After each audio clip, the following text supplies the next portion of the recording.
be quiet unless there's, a fire close by. It echoes. If you can't hear my neighborhood right now, which is insanely loud, then you should be fine. Okay.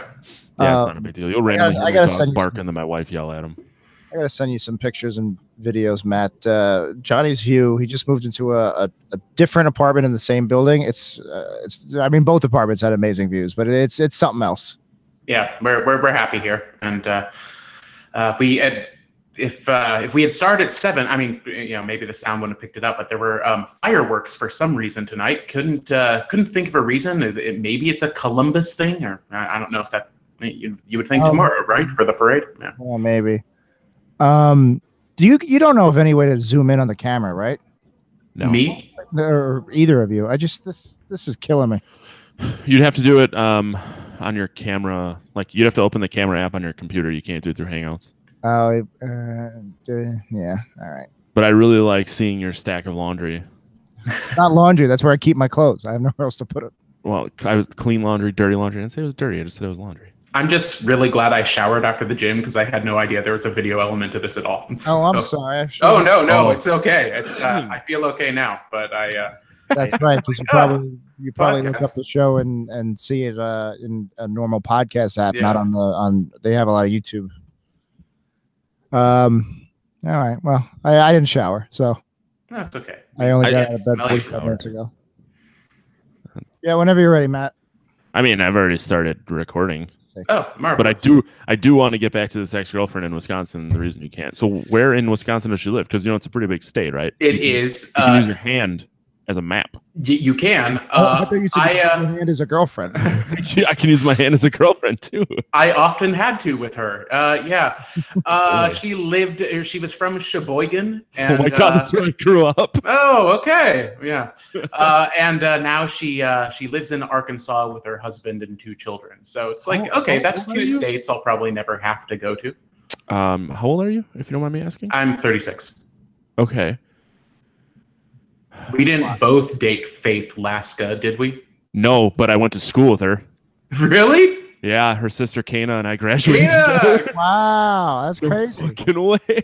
Kana, and then what was the and Bethany, right? Bethany was my brother's age. Yeah. I was so much, but it was like, what's her name? But wow.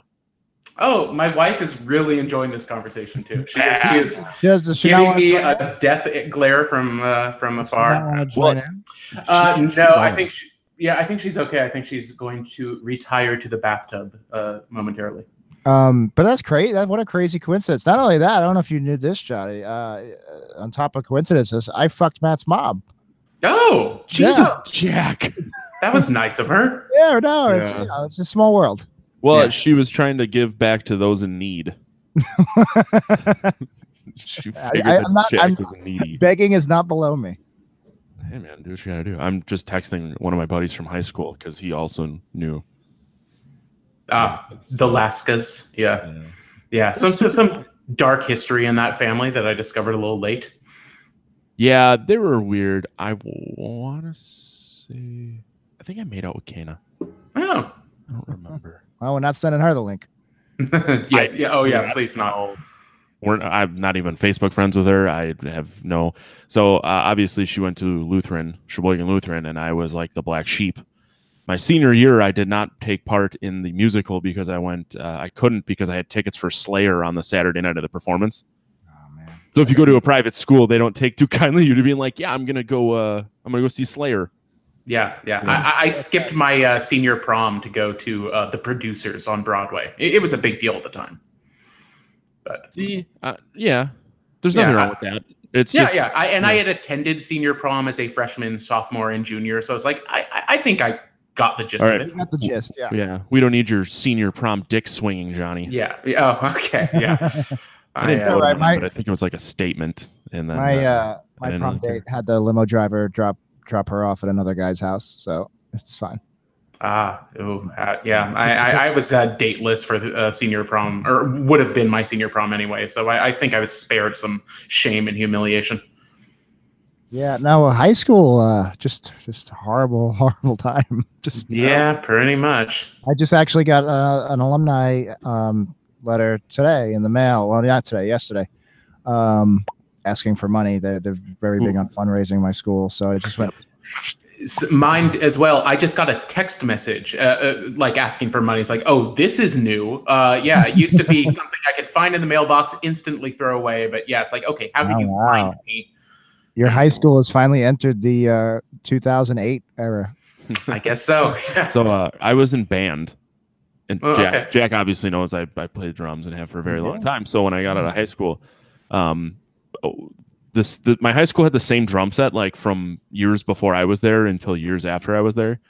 So I was getting a new drum set and I offered to donate my old one to the school, and they were just like, I don't know what we'd do with it. Like, this thing's like fucking 3 years old. It's in pristine condition, but you'd rather use that pile of dog shit. And like someone finally was like, well, why are we not just taking it? It was like a $3,000 drum set. Yeah. Like how, like they beg you for money, but you try and give them something and they fucking turn you down. Yeah, that's not what they want. Yeah. Like, come on. Cash only. I hate everyone. Not you, Jack Picone. Are we is this the show? Are you gonna do an intro? I can't remember. I mean, I was getting to that kind of. Okay, no, I just want to make sure. Now you've ruined it, Jack. No, not at all. So what I started doing, because of missing fun conversation generally when Jack is on, because we just start talking right away, I do all of like here's where you can find our podcast, and this is what it is. That's what I was. I wasn't sure if you'd done that. So that's done. So now, Johnny, you have to tell people what you do and politely pronounce your last name, so I know if I said it wrong before or not. Oh, yeah, I didn't notice. So yeah, I didn't say it's you. I just recorded it, and you may not actually hear it. Gotcha. My name is Johnny Pomatto, and I'm a sometimes actor, writer, and occasional podcaster myself, though I'm kind of in between right now. And an all-around great guy. And, well, thank you. Yeah, I was going to let one of you say that. I mentioned that in the pre-recorded intro that you are Jack Picone proclaimed quote-unquote great guy. Yeah, no, I had the pleasure of meeting Johnny through previous guest of yours, Kevin Howard. Mm-hmm. So I want to say only just maybe this summer I started following Johnny more closely on social media, and he does this on Twitter and also Facebook. I'm guessing you guys had the same problem with me where they got unlinked permanently. Oh yes, that's really frustrating. But anyway, copying and paste. Yeah, but he does these whatever Twitter is, 240 characters, whatever, succinct reviews of So what is it? 2-3 films a day? Well, it's every film that I see. So right, I catalog every film. So I'm up to, I think, 560 something right now. Yeah, and it's great because the quantity. He's always seeing something, and like just the succinct, like you get pretty much everything you need to know in a single tweet. It's fantastic. It's like micro blogging, but micro film reviews. Yeah, it's what I go for. I do expand a little in the Facebook forum when I have to. I've been at New York Film Festival all week, so I've been trying to get a little more in depth on that because this is the first year I'm attending it where I'm not blogging or podcasting or anything in regards to that. I finally saw Jurassic World. Oh yeah, the first one. Yeah. Okay. I had a conversation. Two of the guys in my band came over last night to watch the McGregor Khabib fight. Mm-hmm. I didn't know. I don't know if you watch UFC. I didn't know Jack had any inkling of what UFC was until he randomly texted me when the Black Beast was talking about how his nuts was hot. Mm-hmm. No, I don't know I knew that the McGregor fight was imminent, but that was last night. I didn't hear a word. Yeah. So there was Jack froze. That's why he hasn't moved in a while. Oh. But hopefully he comes back soon. Anyways, there was the heavyweight fight, and one of the guys, his nickname is the Black Beast. Not racist. That's what he calls him. Sure. But he knocked the guy out, and the first thing he did was pull his shorts off, and he threw him over his shoulder, and he had like compression shorts on underneath. Okay. So it's not that weird. But Joe Rogan. That's why you pay per view. Yeah, exactly. So Joe Rogan goes into the ring or octagon and he goes, "Hey man, why'd you take your shorts off?" And he goes, "My nuts was hot." And Joe Rogan just goes, "I understand." Yeah, people all went in there. Oh, the guy was it was super funny. Apparently his Instagram is chock full of hilarity too. That's something you're into. The Black Beast. I will look into that. Yep, the Derek the Black Beast Lewis. Yeah, he's a big boy. So I finally watched Jurassic World yesterday because I was sitting around doing nothing, and I managed to miss the ending because I started doing stuff. Well, I don't want to spoil it for you, but it really sucks. Oh yeah. I didn't. I really only watched it so that I could watch the second one, and I really only did that just because, like, I feel like I should be watching more movies. Yeah. Certain kinds of movies, I would say that we can all afford to skip any subsequent Jurassic sequels at this point on. Ah, damn it. I don't know. I'm a sucker for dinosaurs. Like, I guess, I even like the Jurassic Park 3. I liked a lot just because, hey, look, there's dinosaurs in it. That's all I needed. But it's these new ones who, I don't know, man. I think we got a little overzealous with that Chris Pratt guy. I mean, I don't dislike Chris Pratt, but I preferred him in, like, Parks and Rec in that. Yeah, I'm getting there. I didn't dislike him, but with each passing film, I don't know. It's touch and go these days. Yeah. I did really like Guardians of the Galaxy 1. I didn't really give a shit about the second one. Yeah, see, and that's part of the conundrum. I wonder, it's like, that's the real test. Do we like Chris Pratt, or do we just like Star-Lord? And maybe ditto Parks and Rec. Do we like Chris Pratt, or do we like Andy, what's his name? That's all I know is Andy. Yeah, exactly. I'm sure he has a last name, but who really cares? Yeah. Similar with, like, Deadpool and Ryan Reynolds. Like, do we just like Deadpool, or was Ryan Reynolds like the perfect person for that? I don't know. It's a little 6 of 1. Yeah, I mean, he was especially suited to that, I suppose. I think I like the idea of Deadpool more than I like the actual details in it all. That's a really interesting way to look at something. And someone who watches far more movies than I do, it's like, was Keanu Reeves really good at playing Neo, or was just Neo a well-written character? Well, I don't know. Maybe I'm the wrong person to ask, because I am not a big Matrix fan. So I haven't seen him in a really long time. I was just thinking of, like, a monster movie and a very one-dimensional actor. Like, I think Keanu Reeves is not a great actor, but I really like him in Bill and Ted's and Parenthood. He's great, and he plays a certain role very well. And these days, I think he's playing John Wick very well, just because it's such a minimalist character. He doesn't have to do much to make that work. Here he comes. Yeah, he did text me. He's been having internet problems. Jack and I, and Kevin as well, play video games, and half the time Jack's internet doesn't work. PUBG, eh? Yeah, that's how I met Kevin and Jeff. I don't know if you've met Jeff yet. I may have. I just assume that you guys are all buddies and you all hang out, because if I lived 10 miles from everyone I knew, I would hang out with them all the time too. You'd think that would happen more. Yes, Kevin is gradually introducing me to all of his friends, and I'll get through all of them eventually. Yeah. I'm sure there's some worth skipping. I literally know Jack, and I don't know anyone else that Kevin would know that you would know. But I just assume that all of you guys know, are film stars and actors. Oh, yes. Every time Jack's like, I know, like, he had mentioned your name long before, obviously, tonight. And it's just everyone he talks to seems to have this, like, awesome resume of watching movies and being a really cool person. And it's like, I live next to a cornfield. I mean, it's not the people. It's, well, maybe it is. I do try to surround myself by people I actually like, but it's also just living in the city. Yeah, and don't knock cornfield life. I mean, you probably have baseball ghosts next to you, right? Do they all come with that, or no? I think they were extra. Okay. So it's either that or water-fearing aliens. Okay, I've exhausted my. Yet.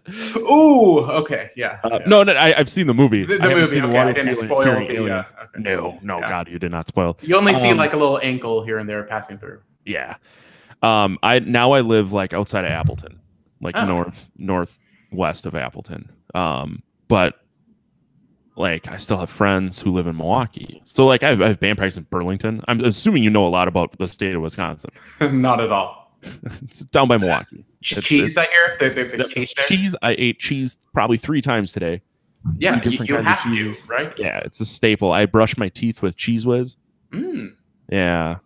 That sounds amazing. Really rough on toothbrushes. I got this one pizzeria by me on Seamless that makes the best goddamn potato and peppers and eggs sandwich. Ooh. So I had that for breakfast and lunch. and it was loaded with like a ball of mozzarella. It was amazing.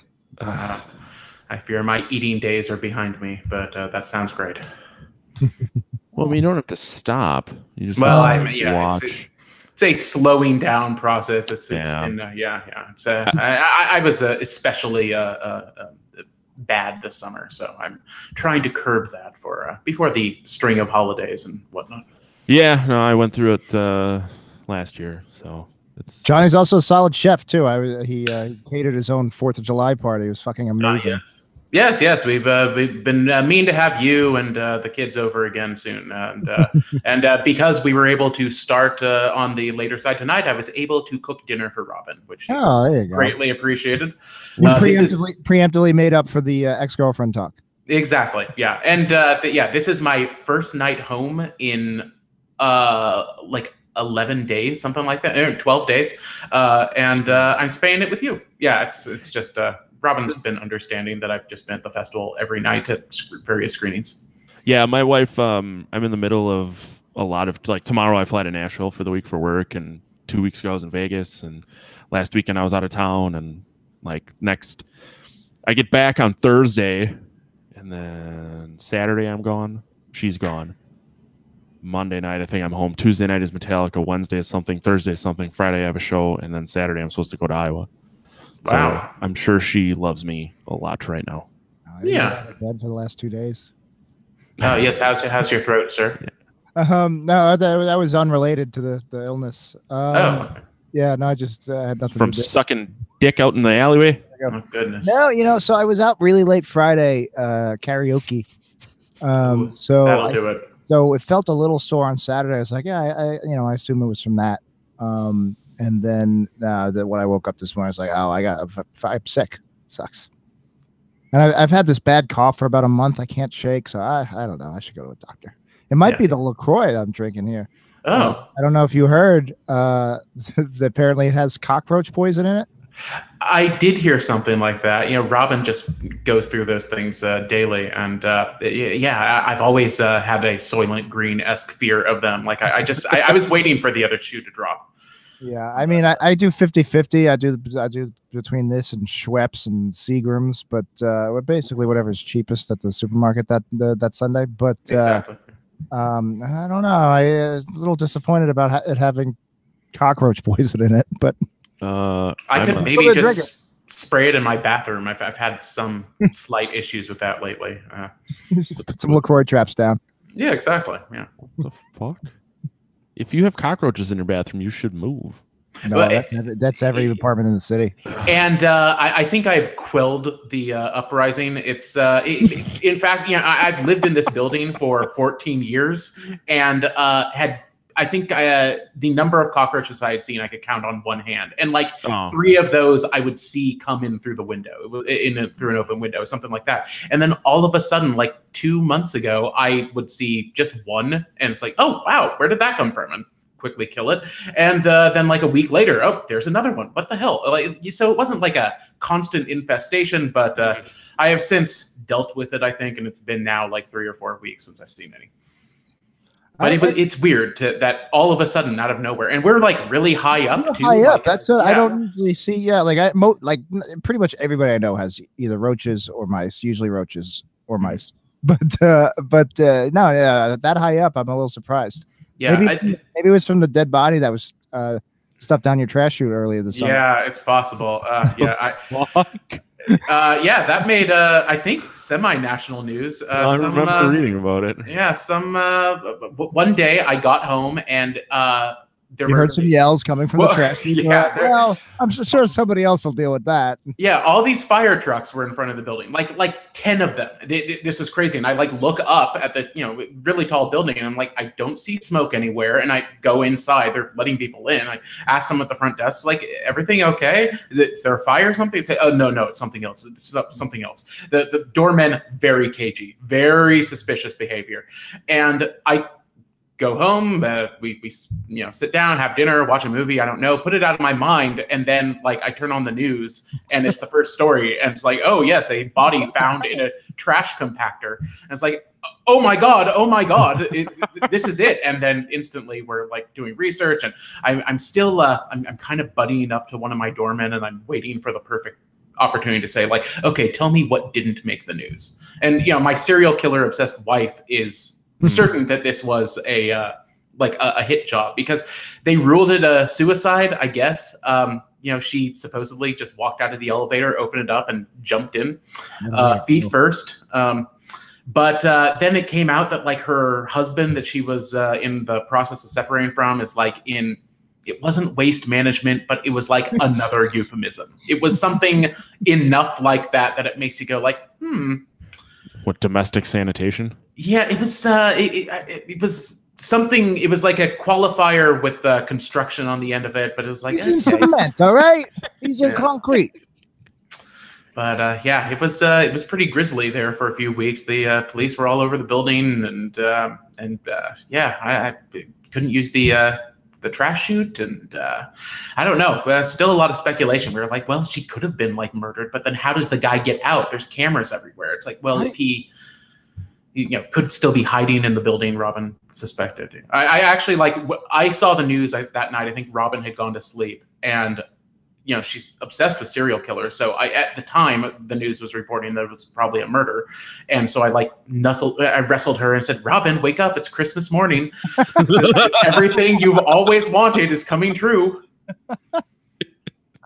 How do you even how do you get the bot? Like if there's not like there's like an access tunnel. It's not Die Hard. There's no access tunnel to the garbage chute. Like how do you even, oh God. And like, it's probably like the building manager that has to figure this out with the authorities. God. Yes. What I had heard was that the compactor had been turned on, that she had been crushed in it. And I'm like, well, God, you could almost I feel like, I'm not exactly sure how it works, but I feel like you could almost not notice if right, yeah, because if it had been. And I also wonder, is that what killed her? Because I'm thinking if you go feet first down it was 21 floors.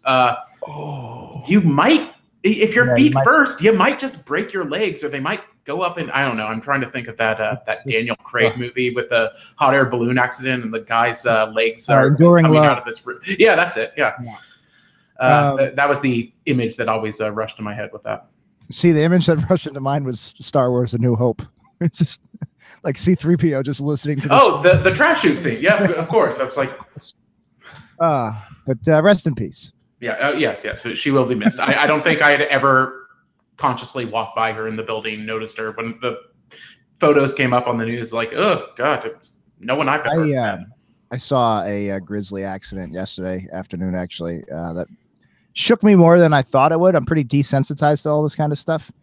But there was a motorcycle accident, I guess maybe less than an hour after, the cops had it all roped off and they're taking photos and there's gawkers and neighbors.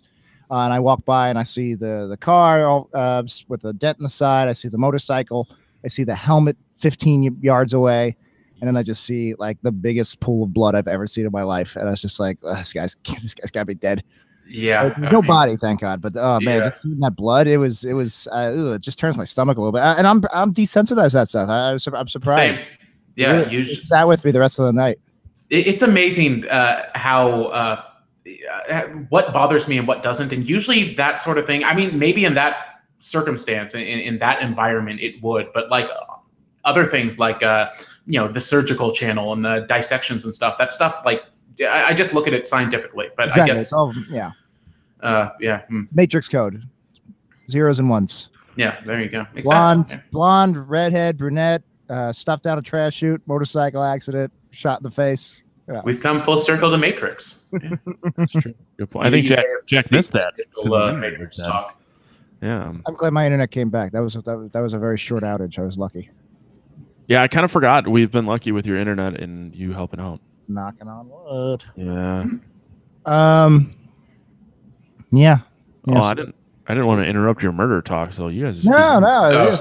Sorry. We could move on to his famous neighbors. He lived with Anthony Weiner lived in that building too. Yeah, yeah. The Anthony Weiner, the one and only. And after he played dick pics, did you just walk around with his dick out all the time? Be like, to give the people what they want. Well, I will say I go to we have a gym in the building, and I would go there a lot, and it would not matter what time of day I was there, morning, afternoon, late at night, he was always there. And I mean, I don't know, 5 or 6 days a week, he would always be there when I was there. It was kind of weird. And yeah, that guy liked to work out. His clothing left little to the imagination, and showing some bottom ball. Yeah, it was very sweaty and clammy and lots of veins.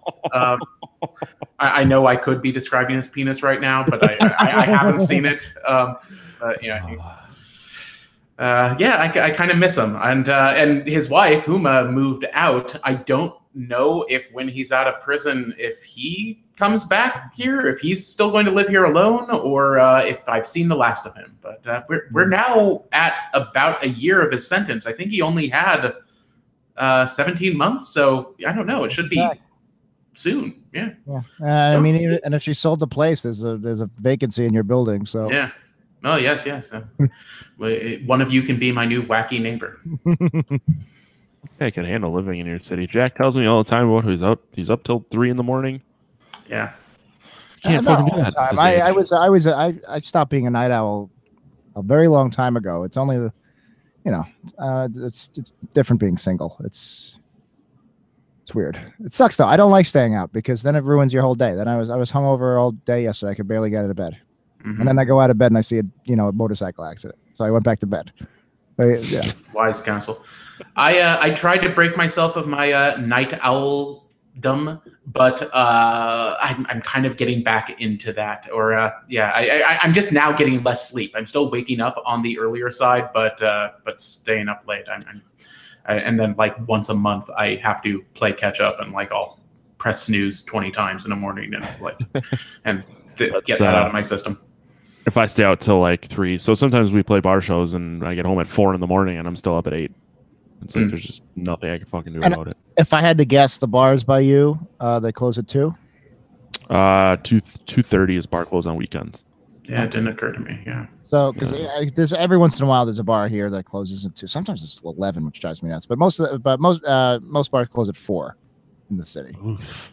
Yeah, so that's it wouldn't matter if it didn't take me 2 fucking hours to get everywhere. Like yesterday I went to a friend's place in the city to watch the fight. And I came home. I got it's a commute. She lives pretty close, so it was only a 50-minute fucking train ride at 4 a.m. So how far is it? She was literally like right over the river, but up 80 blocks. So it should be an easy commute, but it's just Williamsburg. It just sucks. But anyway, I get back in Williamsburg from the commute at 4:05 a.m. and I'm fucking starving. And the only thing open that late between me and my apartment, and I didn't want to overshoot it, was Checkers. So I go to Checkers, and there's just a line like out the door. I was like, fuck. And it was because it was 5 minutes after 4. So all the bars had closed and all the drunk people. That's what happens, yeah. It's like if I was just 10 minutes earlier, I would have just been in and out. Don't know what that's like. I think it was a couple of weeks ago, Jack sent me a video of him. What was it? It was 3 a.m, right? It might have been 4:30 for you. What video? Depends. You were just talking. You made a comment about how I must find it weird that people are still like out partying at 4:30 in the morning. Oh yeah. That was like 5. Jesus. Yeah, because it was we were playing, and I was about a half an hour from home, and I just sent him a picture of like us, the only car on the highway.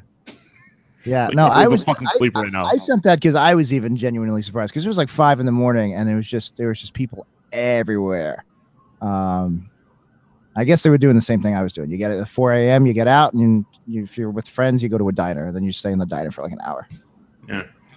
Yeah, I do stay up very late at night, but I'm usually not out anymore that late. If I'm out at 4 a.m, something has gone very wrong, or maybe very right. I don't know, but I've outgrown that. I find like it's just full of kids and they're no, it's everywhere. Just everybody under the age of 30 just looks like they're 16 now. The Friday, my Friday night was an outlier. So if it really it had all the beats. It felt exactly like going out in college. It was weird. Thankfully, the people that were in the bar with me were my age or older, so I didn't feel like too much of a loser. But so what karaoke songs did you sing? Oh yes, it's the end of the world as we know it. Ooh, that's a tough one, right? I mean, it's fast. It's very fast. And I can't believe how drunk I was. I didn't realize how drunk I was, and I forgot I had like 3-4 shots of whiskey at work before I that's left. how you know. That's how it's a good night, when you accidentally get really drunk. You know what I mean? I really just I felt like, so I was like, oh, I'm a little drunk. I'm tipsy. This is nice. I didn't realize I was hammered. Like I did. You could tell in the video I sent you last night, Matt. I did Flagpole Sitta, which is becoming one of my go-tos. I did Sweet Caroline. I always like to do one that gets the whole bar singing along. Yeah. I think that might have been it. Not too much. I did Everlong. I met this guy at like 3 a.m, and I was like, I just decided, I was like, you're my new best friend, and we did a duo together. And he was like, what do you want to do? He's like, you want to do Everlong? I was like, fuck yeah! And we did Everlong. I never did Everlong before. And I fucking crushed it. Or at least I felt like I crushed it. I was so drunk. It was probably. Here's me doing Piano Man.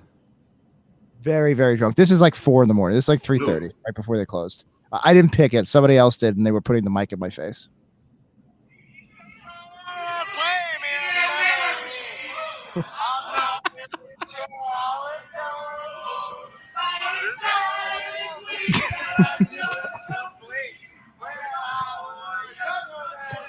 Like the slur, and it's just like it's cartoonishly drunk.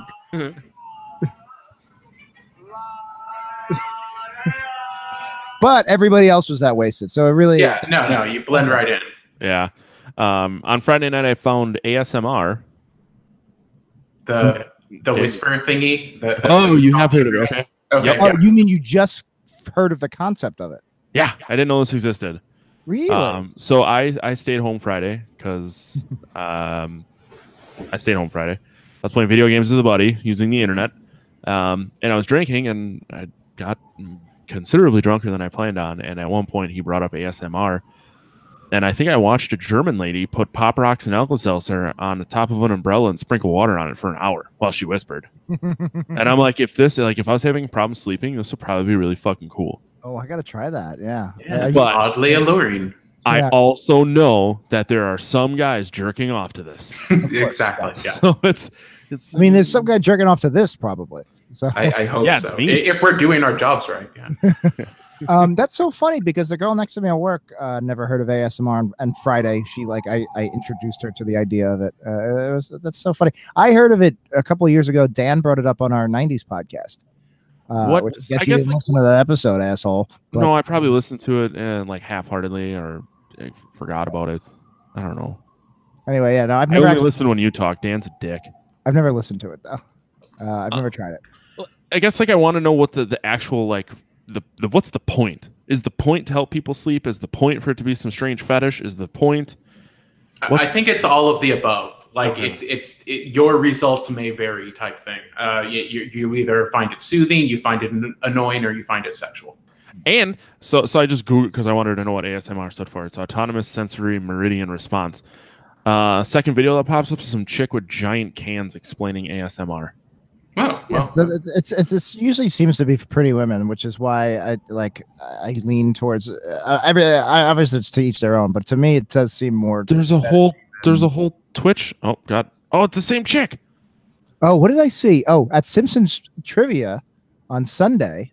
Oh my god. There was a Twitch stream being played at the bar, and it was literally a guy just counting to 10,000.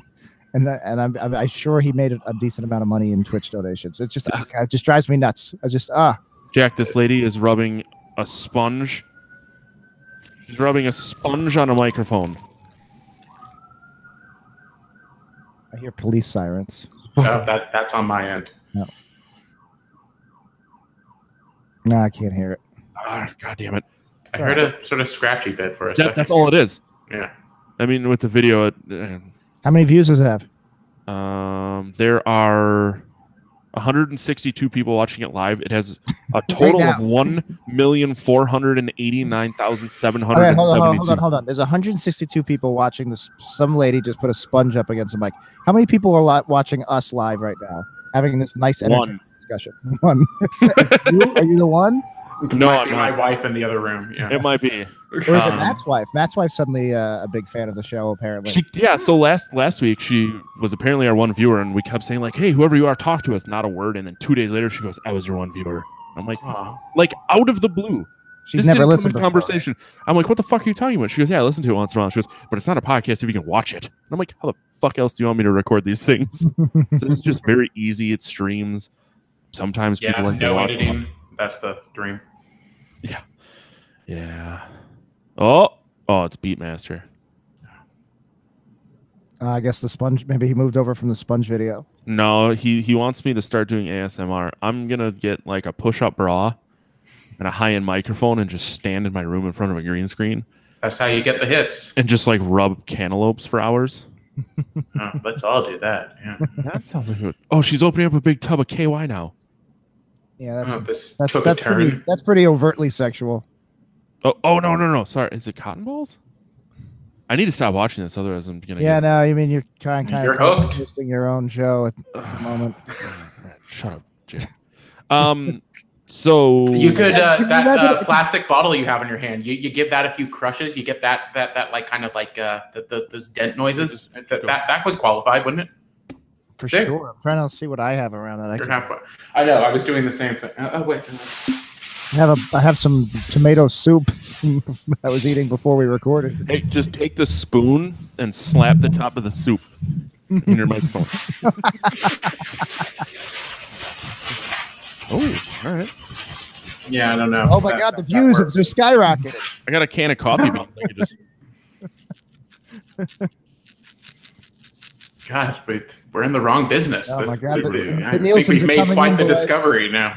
The Nielsen's are coming in. They say less conversation, more shaking things into the mic. Coffee beans. I don't know. I'm just looking around to see what else I have. Everything around me is soft pillows and whatnot. Damn you, soft surfaces. So let's start with Psycho 2. Yeah. Yeah. I want first thing. Matt does not sound enthused. No, I had never seen I'd only seen Psycho 1 a small handful of times. Mm-hmm.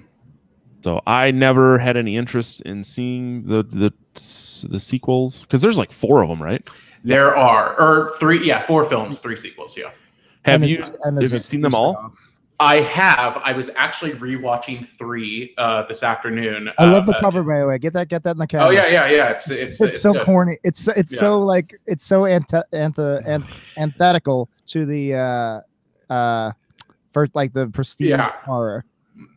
This is the film where things kind of take a turn. Like I think that the second one has some really good things about it. The third one, it just turns into trash. And the fourth one, I haven't seen since I was a kid, but I remember being real bad. I like the fourth one. I think it's interesting. So I saw these. That's the origin story one, right? Yeah.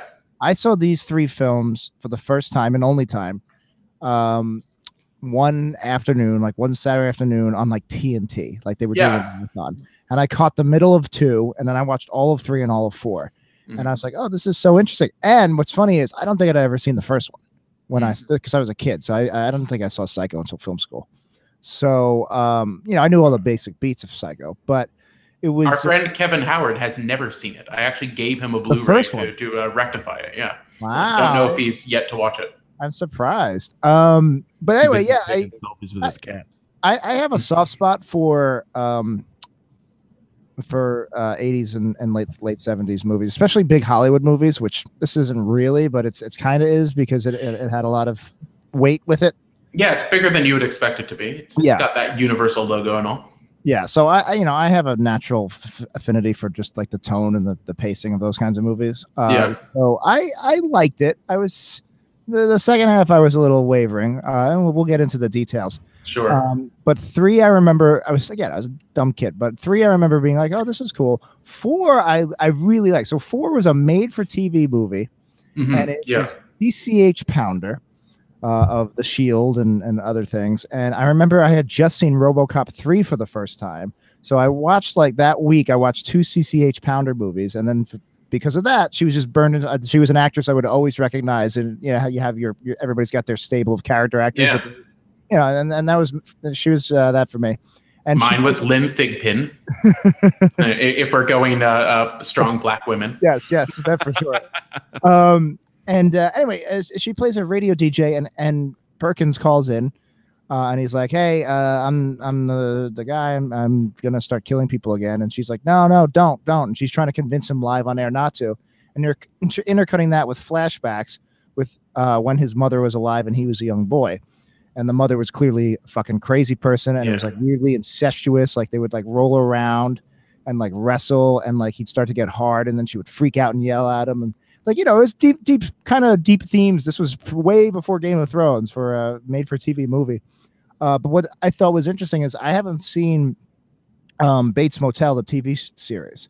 But it's gotten very good reviews. People really seem to like it, and it seems to be out of all these movies, it seems to be based on Psycho 4, A New Beginning, or whatever it's fucking called. And I've heard keeps a lot of the details of that. I think I watched like the first 2 episodes of that, and I was like, I want to like this. I wouldn't mind exploring this world. I didn't even hate the notion that they update it to the present day or whatever it was. But I don't know. I didn't need it in my life at the time. And then I heard a few seasons later, oh no, it got really good. It's like, well, it's too late now. Yeah. There's no going back. Same with Hannibal. I heard Hannibal is very good, and I haven't. I like that one a lot. Maybe it was because I was watching that as like, I don't need 2 of these in my life. So I can't wait for the TV series that explores young Jason and his mother. And, Didn't they try that once already? They made a Friday the 13th TV show, but it had nothing to do with Jason. No, you're right. Yeah. Oh yeah. And I think they're remaking the anthology show, or they tried to in the last couple of years. I thought they were talking about Nightmare on Elm Street. Oh, anyway, so I watched those 3 movies. 2 and 3 to me seem to be a little bit more similar than any of the other films in terms of pacing and stuff. Yeah, I mean, 3 is definitely a sequel to the second one. It tonally feels similar. I don't think it's quite as good. It's a little trashier.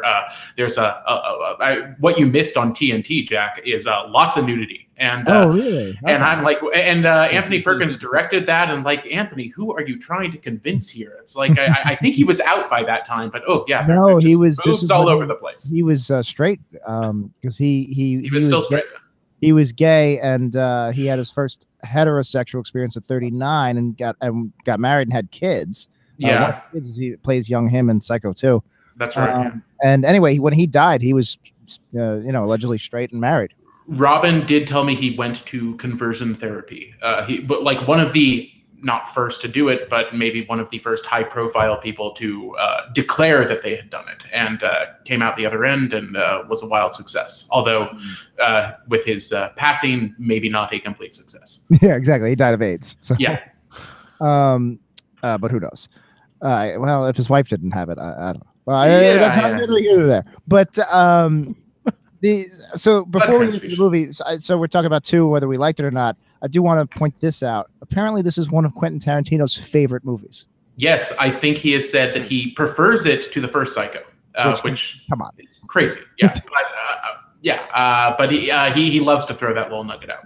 But I really would love to know his hows and whys for that. I feel like that I hate to never not trust somebody when they say something, but I'm always like, hey, you're just saying that to be contrarian and to be an outlier. Like I could see why he would like it. He has the same taste in certain ways as me, like in terms of those 70s, 80s styles. Yeah, it's more 70s slasher sensibilities and stuff. The kind of stuff that he tends to like. I think there's other films of that genre that he really flocks to. It feels kind of grindhousey, or at least more than the original. But in terms of quality, I think the best thing you can say about Psycho 2 is that it's way better than you expect it to be. And that was probably the case at the time. I'm sure people, that was at a time when sequels were still relatively a new thing in terms of lots of them coming out. And I mean, there had to be some backlash or confusions, like, why are we doing this? Why is anyone doing this? Why bother? And then when people saw it, I'm sure people thought, oh, wow, okay. So at least better than you would expect. And I believe it made its money back. Yeah. And you know, the original cast members, that helps matters, and some strong supporting characters. Yeah. Oh yeah, he was so good. Yeah, I really like him in that movie. I think that he gets to play a great angle of you know, that thing of your supposed villain not even knowing if he is the villain or not. I love how he plays his panic and confusion, and like maybe I'm killing these people, I don't know, or you know, I don't know who's on the other end of this phone. I think he's really good in the film. So I guess we're just gonna assume your listeners, Matt, have actually watched the film, and you're just gonna keep but spoiler. So there is a twist in the middle of the film, just like there's a twist in the first one. And I didn't remember it, although I saw it coming a mile away, except I was like, all right, it's obviously Vera Miles is is just fucking with it. Like that was, to me, was obvious. All the other twists that came, the one that shocked me was that Meg Tilly was the daughter. That took me to no surprise. And I was like, I didn't really like. She must be a really good actress. She was playing those earlier scenes pretty straight. But I like that twist a lot. But that's when he kind of once that happened, and Anthony Perkins kind of switched to like, oh, I'm just crazy now, and I'm talking to Mother again. I kind of lost interest. I really liked it better when he was like freaking out, trying not to go crazy. Once he embraced being crazy, I was like, Yeah, though he doesn't fully embrace it until that last scene. I feel he becomes more comfortable with it. I mean, one thing I like about this film, you said like, oh, there's a twist halfway through, and I didn't know exactly what you were talking about because there's several twists in this film. Really, I mean, there's a lot of surprises sprinkled throughout, and what I do like about the back half of the film is that you do have to kind of do some math and figure out, like, you know, there's every once in a while the phone will ring and his mother is on the phone, and sometimes it might be nobody, sometimes it's Vera Miles, sometimes it's his actual mother who we meet at the very end of the film. And so you actually have to do a little math and think like, oh wait, well, it can't be her this time because she's dead in the basement, and it can't be Meg Tilly involved with this. She's in the room. So yeah, I think there's some cool layers with that. It reminded me of the first two Scream films with the two killers. Yeah, exactly. And it made me wonder, I mean, this doesn't have two killers exactly, but yeah, it's one of those first examples of a film that does really misdirect you because, you know, there's so many potential outcomes and they only get ruled out gradually. Exactly. Yeah. No, and I really like that. It did come. It got a little silly at the end. It felt like The Departed, where the twists just were coming so fast and furious. Like, yeah, I really when the mom shows up, I was like, "What? Come on, what?" Yeah. But in retrospect, I liked it, but at the time, I was just like, I was ready for the movie to be over. You know, it seemed like it all wrapped up. It was like it was it was sad that Meg Tilly got shot and was really trying to help. But I was like, okay, this makes sense. If I was doing a character arc, this is where I would go. Sure. And mom shows up, and then they go through all the tension of he preps the tea, and he goes for the different tea bag. It's like, oh, he's gonna poison her like he poisoned his first mom.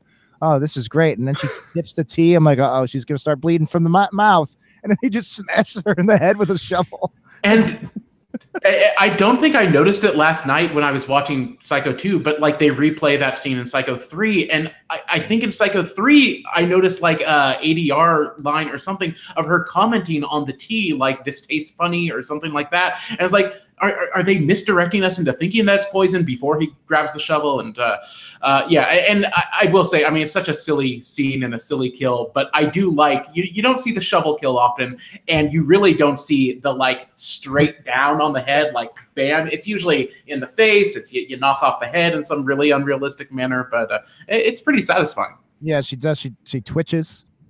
Yeah. Yeah, it reminded me of Home Alone.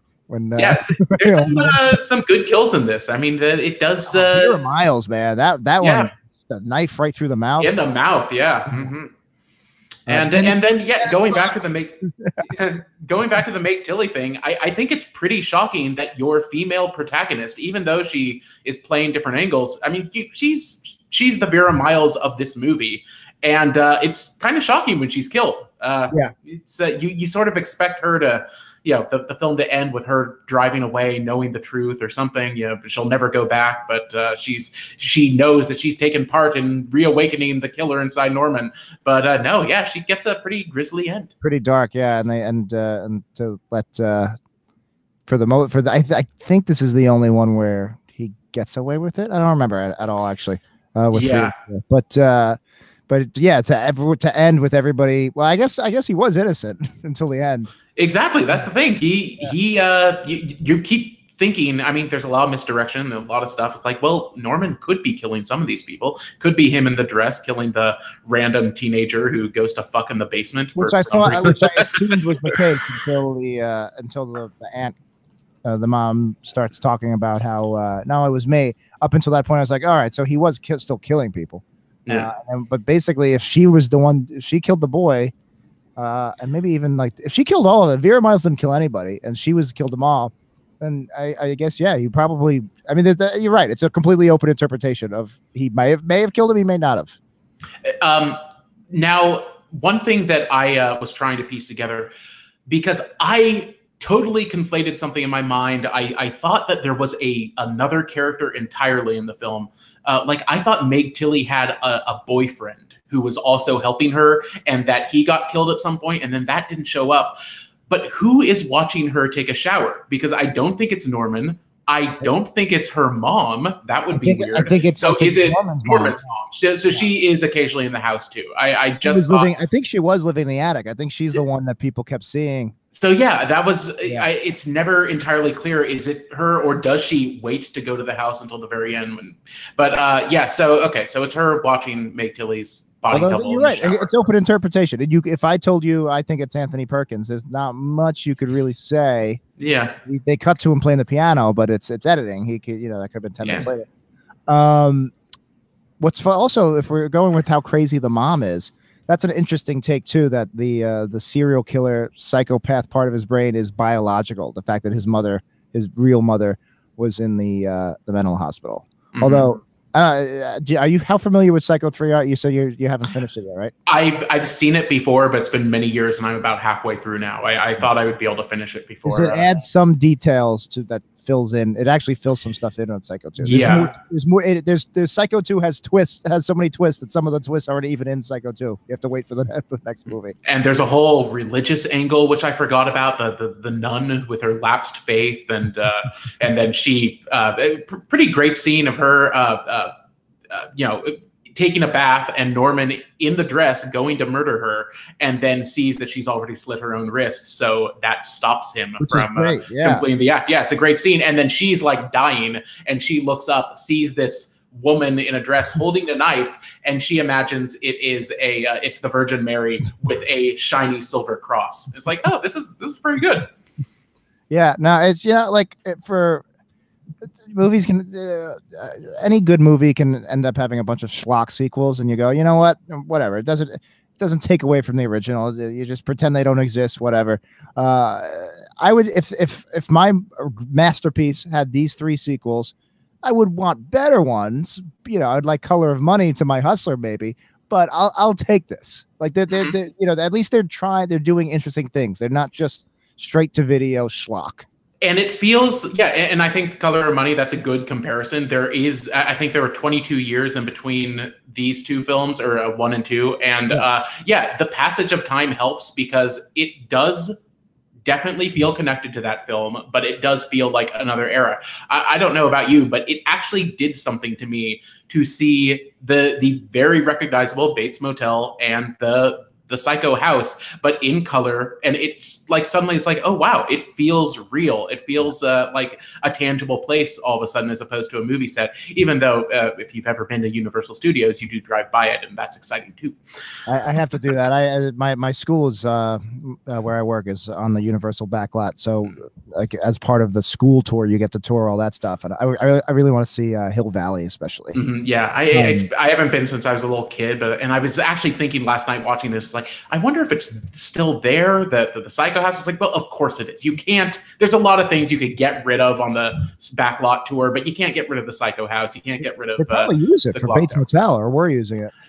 They may have, and I think this is like a little tidbit I remembered from years ago, some random like BuzzFeed thing or something. It is incredibly common that lots of commercials shoot at the Psycho house. There's a lot of like door knocking, and like it's a green door or something, and like it's apparently very recognizable to people who, if you look hard enough. I think you were going to say it's very common for people to climb into the basement of the house and smoke weed and then feel each other up. Yeah, it's a perfect place for it, right? Before we continue the Psycho 2 discussion, since we're talking Bates Motel, Matt, can you look up on your computer there's a film called Bates Motel, not the TV show Bates Motel. There's a film from the 80s called Bates Motel, and apparently it's a comedy drama that is somehow related to Psycho. I don't know if it's canon and it's in the universe. Also a TV movie, I think it was. Maybe. Yes, yeah. Yeah. It's the made-for-television comedy drama horror film and a spin-off of Psycho. Spin-off, so it's in the universe. It's in the MCU, the MCU. It's about Alex West, a mentally disturbed youth who is admitted to an asylum after killing his abusive stepfather.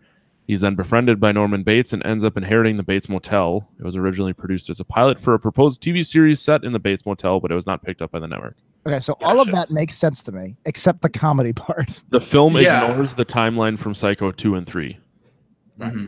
It's split timelines, like how Halloween Michael Myers has like 5 different timelines now. Yeah. Or Terminator. God. Although Terminator, I think, still technically is all under one umbrella. Yeah, I liked Genesis though. Was that the last one with young Arnold and stuff like that? Yeah. Yeah, I thought it was kind of cool. It was really hard to figure out what was happening, but I blocked it out. I liked Arnold Schwarzenegger in it. I liked what they did with his character. I liked the idea of the story. I liked everything about it, except it was just so half-assed, like written and directed. Like it was just like it was just generic action movie number 72 with all the great Terminator stuff in place. Like, yeah, Terminator 1, Terminator 2 are two of the greatest films of all time. James Cameron is fucking genius. Terminator 3 is a solid film. I kind of like it. Yeah. But every time they do reboot these things or undo the timeline, like I want to say, like, can we submit our ticket stubs to the last movie and get reimbursed? Because if you are saying that one didn't count, like, hey, it counted for me when I went to that Salvation garbage with the Christian Bale and the robot eels. That's all I remember from that movie. Terminator 6 is, I think, already done filming pretty much. Yeah. Arnold and Linda Connor again. Linda Hamilton, Sarah Connor. What was I just about to say about the TV series also is like complicates things even more because that's canon. But it's a different universe or something. But that show was really good. Like the first half of the first season was. I heard that. Yeah. And then it just suddenly got real, and they were doing really interesting things with Terminator canon. Like they weren't recreating the movies, they weren't doing the standard beats. They're like, all right, we have this universe. And like, there's a whole idea of like a good Skynet played by Garrett Dillahunt, and it's awesome. Oh, wow! If I had known Dillahunt was involved, and those are the magic words for me usually. It was exciting. It was exciting storytelling, and then it got canceled after the second season in the middle of like a cliffhanger. So like it's I don't even recommend you watch it because there's no resolution. It's incomplete. I mean, that's a surefire way to get me to never pay any attention to it. Like I have a sixth sense for the shows that are going to get canceled, so why bother tuning in? And so yeah, there's a lot of those that I bet I would have enjoyed, but it's like can't get attached. Yeah, but that's why you're stuck watching Grey's Anatomy every Thursday. You're like, all right, this will wrap up in 3 years. No harm, no foul, and now you just got your hook, line, and sinker. Oh, I didn't realize that was still on TV. Yeah, now and forever. What Ellen Pompeo is going to be? Is that her name? Will be dead and buried, and they'll be Grey's autopsy. All right, so I want to go. I got some interesting, some little notes here. I don't know if you guys took notes. I took a few, yeah. I was surprised he still owned the house. You would think like they would have sold the house and give them money to the victims or something. He would have been civil lawsuit. I don't know if. And the hotel is still operating. Dennis Franz is running it, but is the money for generated from the hotel going to the Bates estate or what? It's very odd and strange. Yeah. And also the fact that Dennis Franz and Robert Loggia both are in this like podunk California town, like these two like New York, Chicago guys. I'm just living off the side of the highway over here in this one truck town. I was watching the credits last night coming up, and it's like, and Robert Loggia's name is like, oh, Robert Loggia. For some reason, I thought Dennis Franz was in this. I must be thinking of a De Palma movie. And it's like, oh no, Dennis Franz too. It's like, okay, everyone, yeah. Can we talk about Dennis Franz's weird like puppet face that happens with? It's kind of a genius thing, you know. There's always the moment when you have a real grisly death where you have the you shift from the actual person to the double, usually for the blow. Like when you get the second the axe goes in, suddenly it's a puppet or a mannequin. But this time, he actually Dennis Franz puppet, fake Dennis Franz has a moment before getting killed, I guess, to ease the transition of what you're watching. Like it's not. It's kind of jarring at first. Like, oh, he looks different there, but he's still like alive, so he must be a person. But then no, he's dead. That thing must have been so hideous on set, that Dennis Franz Muppet. Oh god! Also, one of my favorite Simpsons cameos. Oh yeah, you can't get away with this with a man in the White House. Not likely. I miss him. He's still alive, isn't he? He is. Yeah, he's just retired happily, I hear. Yeah, not doing any more nude scenes like he did in City. So many ass shots on that show. Yeah.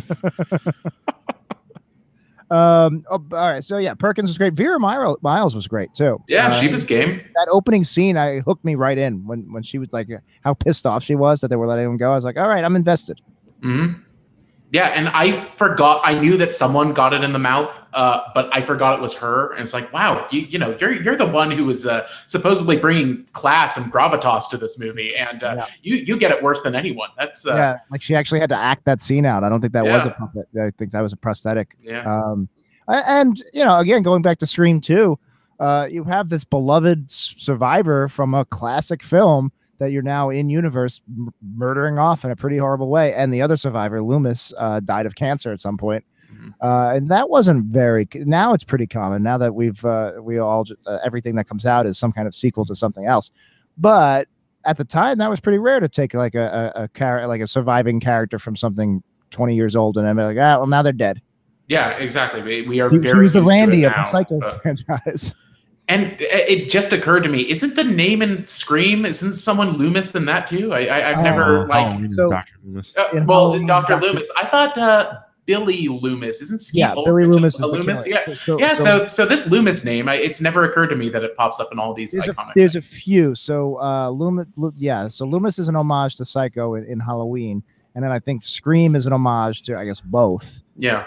But I believe Scream has a couple of other last names from those movies as well. Yeah, it's been so long since I've seen any of them, but it would make absolute sense if everyone is named after a horror character or director or something. I think that's why Jamie Lee Curtis was partly cast. I think that was also an homage to Psycho. Because absolutely. I was watching what was it on the special features? They were talking about no, I'm listening to the new Amy Nicholson Halloween podcast thing, and them talking about John Carpenter, cast Jamie Lee sight unseen just because he wanted that connection. He said that he envisioned a photo of Janet Leigh in Psycho next to a photo of Jamie Lee Curtis screaming. It's like, that's all I want. And we lucked out, and she ended up being good in it. Yeah, but it could have gone another way. And she's now existed in 4 different timelines and has been killed at least twice. Yeah, I think all of those get scrubbed out with this new one. But, this new one takes out everything. So you have you got 5. If you're counting Season of the Witch as its own timeline. Besides that, you have 4 or 5 because then you also have the zombie remakes. Yeah, I get really confused with my memory with 4, 5, and 6. Yeah, I mean, 6 is the real crazy one. Let's ignore the Rob Zombie remix. Let's ignore Season of the Witch. So just the other ones, the other Mike Myers ones. You have 3 different timelines. You have 1, 2, 4, 5, 6, which is the core one, where between 2 and 4, Jamie Lee Curtis is killed in a car crash or something, and then it's about her daughter. And this is where she also turns out to be Mike Myers' sister. And Paul Rudd is in the 6th one. And yes, I remember that. It's like a cult that has a supernatural force that inhabits. Yeah, it's a druid thing. Like the house is over a stone circle or something like that. Exactly, and you can call that the Pleasance timeline, because Donald Pleasance is in every single film. God bless him. Like, what a great goddamn actor, and to show up for Halloween 6, you know, it's like old and fat, and he's still just game for it. Good for him. And did he like die during the making of that film, or maybe before it was released? I think that like very quickly after. So that's the first one. Then you had the reboot timeline, H2O. So that goes, all right, 4, 5, 6 doesn't exist. The first 2 do, but then nothing else happened for 20 years. She got married. She had Josh Hartnett or whatever. LL Cool J joins the school, and then you have that, and that was a success. That was a pretty big hit 20 years ago. And Resurrection is the next. Resurrection with starring Busta Rhymes and Tyra Banks. And if you want to see how far cinema has come, watch the back-to-back, watch the trailers for the new Halloween by David Gordon Green and the Halloween Resurrection trailer, and they're so tonally completely. The trailer has Busta Rhymes karate kick Mike Myers through a window. It's amazing. I need to see that. I don't think I've ever seen past the opening of Resurrection. I see until Curtis is killed, and then it's like, okay, that's all I need. It's all about webcams and reality. Yeah, it's a reality show thing, right? Yeah, I think I just checked out of it. Well, there was a Hellraiser that focused around an MMORPG based on Pinhead and the Cube. I just heard of this. Yeah. And then you have the new one, which 2 is considered a classic nearly as much as the first one. People now it is, 2 is good, and they're back to back. They take place in the same night. It's a lot of the same cast. So I have no problem with 2, but this one for whatever reason says not even 2 didn't happen. It ended the first one where I guess he got shot, and I don't know what they're gonna say I guess he survived the gunshots when he fell out the window. I guess that's, I mean, the point is that he disappears and isn't seen after that, as opposed to if you acknowledge 2, it's like, well, he all he did was wander off to the hospital where he killed a bunch of other people. And then he was blown up by Dr. Loomis. Yeah, and exactly. So I think that's maybe harder to explain away than this guy's just been out hiding. I mean, where has he been? I don't know. And then I haven't seen the trailer or anything for the new one. I have a few friends who have seen the film, who mostly like it. One of them said it doesn't quite have the soul, but he says that the climax is outstanding. He was very happy with the end of the film, the last act. I don't know what that means, but I like David Gordon Green. I'm a big. Me too. Yeah. Benefit of the doubt. Yeah, I'm curious how they're going to sell that. Like, Jamie has spent 40 years preparing for this moment. When, traumatic experience or not, 40 years is a long time. Well, and the thing is, if you do take away all the sister stuff, then you have to go back to accepting that, she was just an unlucky girl. She was not special. She wasn't targeted. She was just the next girl on the block. So there's no reason for him to track her specifically down, and no reason to think that that too, yeah. Which I love. I've only seen the posters, but yes, it seems that his mask has aged. The mask actually has wrinkles on it. It's like. I think the new mask is actually they got a mask of William Shatner's face from now. From now, yeah. 5-year-old William Shatner. I would think that it would have fewer wrinkles now. I mean, that guy has just Botoxed his whole face. He gets younger by the day. It's like a chip clip at the back of his neck, just holding all that skin back. I was about to say, with all the reboots and remakes, I'm surprised they haven't redone Psycho. And then I just remembered if they did 20 years ago, same time H2O came out. Yeah. Gus Van Sant did a social experiment, or maybe a cinematic experiment, where he did a shot-for-shot remake of the first Psycho. Except I think there was one extra shot where Vince Vaughn's jerking off. Yes, it is more implied that Vince Vaughn is, or that Norman is pleasuring himself while watching her in the shower. And I think there's a famous shot of Anne Heche bent over where you can see right up her butt. Is what I've heard. Ellen DeGeneres. Yeah, yeah, she's up there saying this is mine. But. It's have you ever seen the Gus Van Sant Psycho? I saw it once. I don't remember anything about it. I mean, it's kind of amazing. It's just not a movie. It is a very impressive experiment. It's like, wow, you did like recreate Psycho completely, and I bet that would be a fun thing to do. But yeah, when you're done with that, you don't charge tickets for it and say, hey, look, I remade Psycho. It's just the same movie, and that's what's interesting. It's like those you know, a few years ago, I think they've died down now, but it was a big thing where it's like, let's do table reads of our favorite movies with celebrities playing. You know, Seth Rogen is the Big Lebowski and stuff like that, and Princess Bride. And it's like, well, that's a fun novelty, but like, this isn't meant to replace the original thing. It's you can't treat it as like an actual movie. I feel like it should be in the Museum of the Moving Image in Queens. It should be like an exhibit, like on a TV screen this big, where you like, oh, this is interesting, and you watch it for about 45 seconds and then move on to the next thing. Yeah. I saw the Gus Van Sant Psycho for the first time, or I mean, in its entirety. I'd like, you know, I'd flip on cable. It's like, okay, this is weird, but it played downtown at Metrograph last year, and it's like, okay, I'm actually gonna go see it. Like, I'm curious what it plays like. Sold out. People were going crazy for it. It was, and it didn't even. Maybe a few of them were just hipsters who were like, there. It's like, oh yeah, you know, this one's actually better. Okay, so if somehow in the next 2.5 years I suddenly just blow up in Hollywood and I have all this sway and power, here's what I want to do.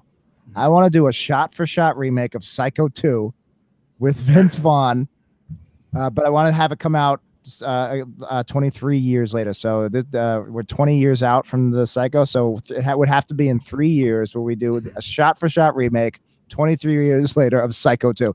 Then I feel like, all right, now you're getting some layers with this. I like this idea. And 3 years, I think Vince Vaughn will be out of prison by then. Isn't he in trouble for something or other? I don't know. Oh, is he? I think so. I know he was in brawl in Cell Block 99. Yeah. Oh, that's right. Yeah. Oh, yeah. That was kind of a good one. That's like kind of quasi horror. That ends with a puppet shot. That ends with a really gratuitous puppet shot. Yeah, it does. Yeah, that. I had heard how violent that movie was, and it is peppered throughout. But that last kill, it's like, oh my god, it's yeah. I had just gotten that out of my head, and then you reminded me. That's what we do here. Ooh. Remind you of fake murders. Remind you of real murders that happened in your building. Yeah. I had just blocked that out as well. Like everything was suddenly okay, but not anymore. Even though compared to today, this is a relatively slow movie, I do appreciate that it does move at a pretty the mother voiceover starts popping up in his head like pretty much as soon as Robert Lozier leaves him alone in the house for the first time. So I was really happy because I could see another writer director doing like the 45 50 minute slow build. And I like slow builds in my movies, but only if they're done well. I don't want to waste time. Yeah, I mean, I clocked it that it's like 40 minutes into the movie when Dennis Franz is killed, and then like no one else dies for another 15 minutes. Like it does take its time, but like it's they do a good job of building to that. Like it's not boring. It's not like, you know, let me lean on the fast forward button to get to the blood. Right. It builds tension and effectively. I loved seeing. I really did. Like, my favorite parts of the film was him trying to be straight, like him going to the diner and washing dishes like in a suit. Yeah, you're rooting for him. That's the thing. Like, he is the victim of this movie until he's not. And he's great in it. Without him, or even if he just totally phoned it in, it wouldn't have worked as well. But yeah, he is. I won't say as good as he is in the original, but he is truly playing the same character from the original. Yeah. He is not like, okay, whatever, this is now a money grab. No, it feels like an actual sequel to that movie, which I didn't think that they'd be able to pull off. I'm curious to revisit 3 now, knowing he directed it. I wonder, it seems like he had a lot of creative control in this one too, in terms of the character. But I wonder if you're given full control of the character by directing it, I wonder if he would. Because then you find out really it's not just the writer, but how it's written or produced. Now you're finding out what he personally thinks the character is, and he is just 100% able to do that. I wonder if that's why it's kitschier. I don't know. What was I going to say? There's something I wanted to say based on what you just said about rooting for him. I lost it. I can't hold on to any thoughts anymore. Well, I will say that is the one thing that initially disappointed me about 3 at first, and I will finish it when we're done with this tonight because I can't not. But I was bummed that it doesn't open with him. Like, the film, the second one ends and he is standing at the hotel and like, I am now the owner, I am now the manager of this hotel again, and we are open for business. And I lamented that he is not really the protagonist of the third film. He is back to being the other, it begins with this woman who eventually shows up at the hotel and meets him, as opposed to him waiting for his victims to arrive. Right. Because I really enjoy being, behind his shoulder for the whole film of. This spends a lot more time in the actual house, because I remember even thinking, well, you said it was so cool to see Bates Motel in color. I remember when she's in the bathroom, Meg Tilly, and the wallpaper looks like that Garden State wallpaper that Zach Braff. Oh, and I was like, oh, I never thought that the black and white where Janet Leigh gets killed.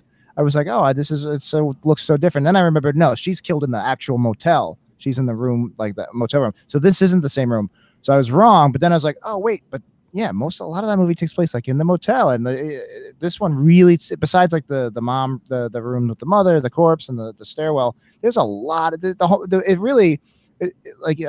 Bates Motel is so iconic, but the name Bates Motel. But this is really about that, the house. This is about exactly, and I did sort of lament a little. It's like, oh, you really don't spend any time in that hotel. Like it's really just that office and Dennis Franz. I thought I had remembered there being a scene in one of the rooms, and I guess I must be thinking of the sequels or the 3 or 4, because in my memory there were other characters, and like I could have sworn there was a boyfriend character and that someone was in one of those showers at some point, but I mean, she did have the fake boyfriend that she was fighting with on the phone, but I could have.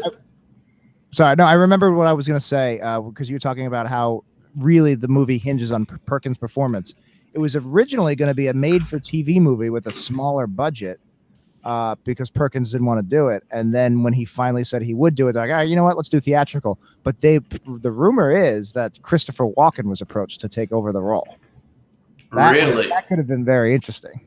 Yeah, this is right after 1982 era. Yeah, he's fucking weirdo, and you could see it.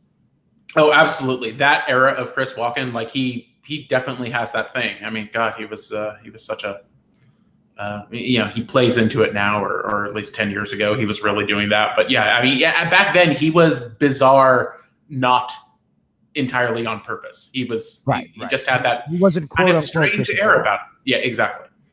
I don't know. I think he was also offered Han Solo, or audition for Han Solo. He did. Yeah. The new one, the new young Solo he tried for.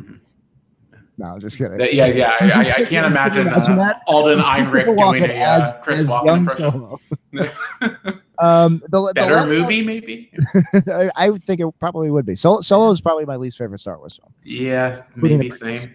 In terms of, do I want to sit down and watch it? I don't know. Nothing beats Attack of the Clones for me, I think. But it's down towards that dearth. Like Attack of the Clones is just a garbage movie, but I'll sit down and I'll put it on. I'll be like, all right, I'm watching it. But whereas Solo, I think I'd be bored. Yeah, I was bored on the first time. The last note I have, and it's another behind the scenes note, is apparently Meg Tilly didn't know Psycho was a big deal, which I find very hard to believe. She's like, oh, I didn't grow up with a TV. It's like, still. But so she says, she had parents. Yeah. So she said she thought Perkins was getting too much press while they were shooting. And compared to her and Vera Miles and the rest of the cast, she thought it was a little unbalanced, which is like, fuck you, leave the movie. But anyway, he overheard her say this. This is why I think maybe I didn't grow up with a TV is just an excuse to get out of it. But anyway, he was so mad he didn't talk to her the entire shoot.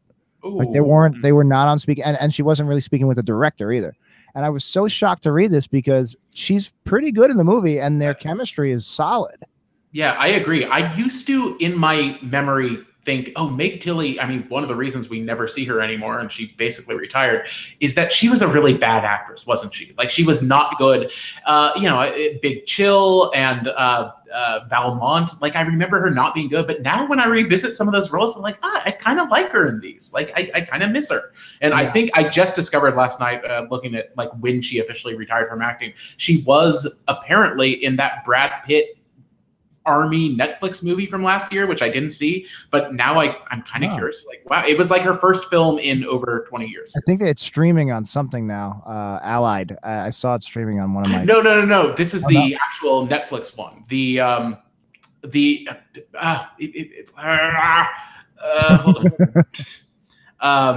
Yeah, it was a straight to Netflix thing. It was like a big deal that Brad Pitt is doing a Netflix film. War Machine. War Machine. There you go. Thank you. I just assumed it was an Iron Man spinoff. Yes. Yeah. Terrence Howard. Is it me? Is it me again? We're doing the 4 timelines of War Machine now, like with Mike Myers. You could. So this new timeline only it stops at Civil War. Nothing else. Is that me? Oh, I don't know. No, it's Johnny. Oh, sorry. I just undid my phone and then. Okay, sorry. Maybe that I was getting something. Matt, is there anything that we've said that has changed your mind on this movie? Not really. I mean, so like when we were texting before, and this happens quite often when you film types come on. You look at it from a very different standpoint than I do. Right. In terms of like technical cinematography and stuff like that. Yeah, I thought the acting was kind of cheesy and shitty. I did really enjoy the knife through the mouth kill, as horrendous and bad as it did look when it happened. I thought it was kind of clever. Like I think part of what made the first Psycho so good is that like you don't get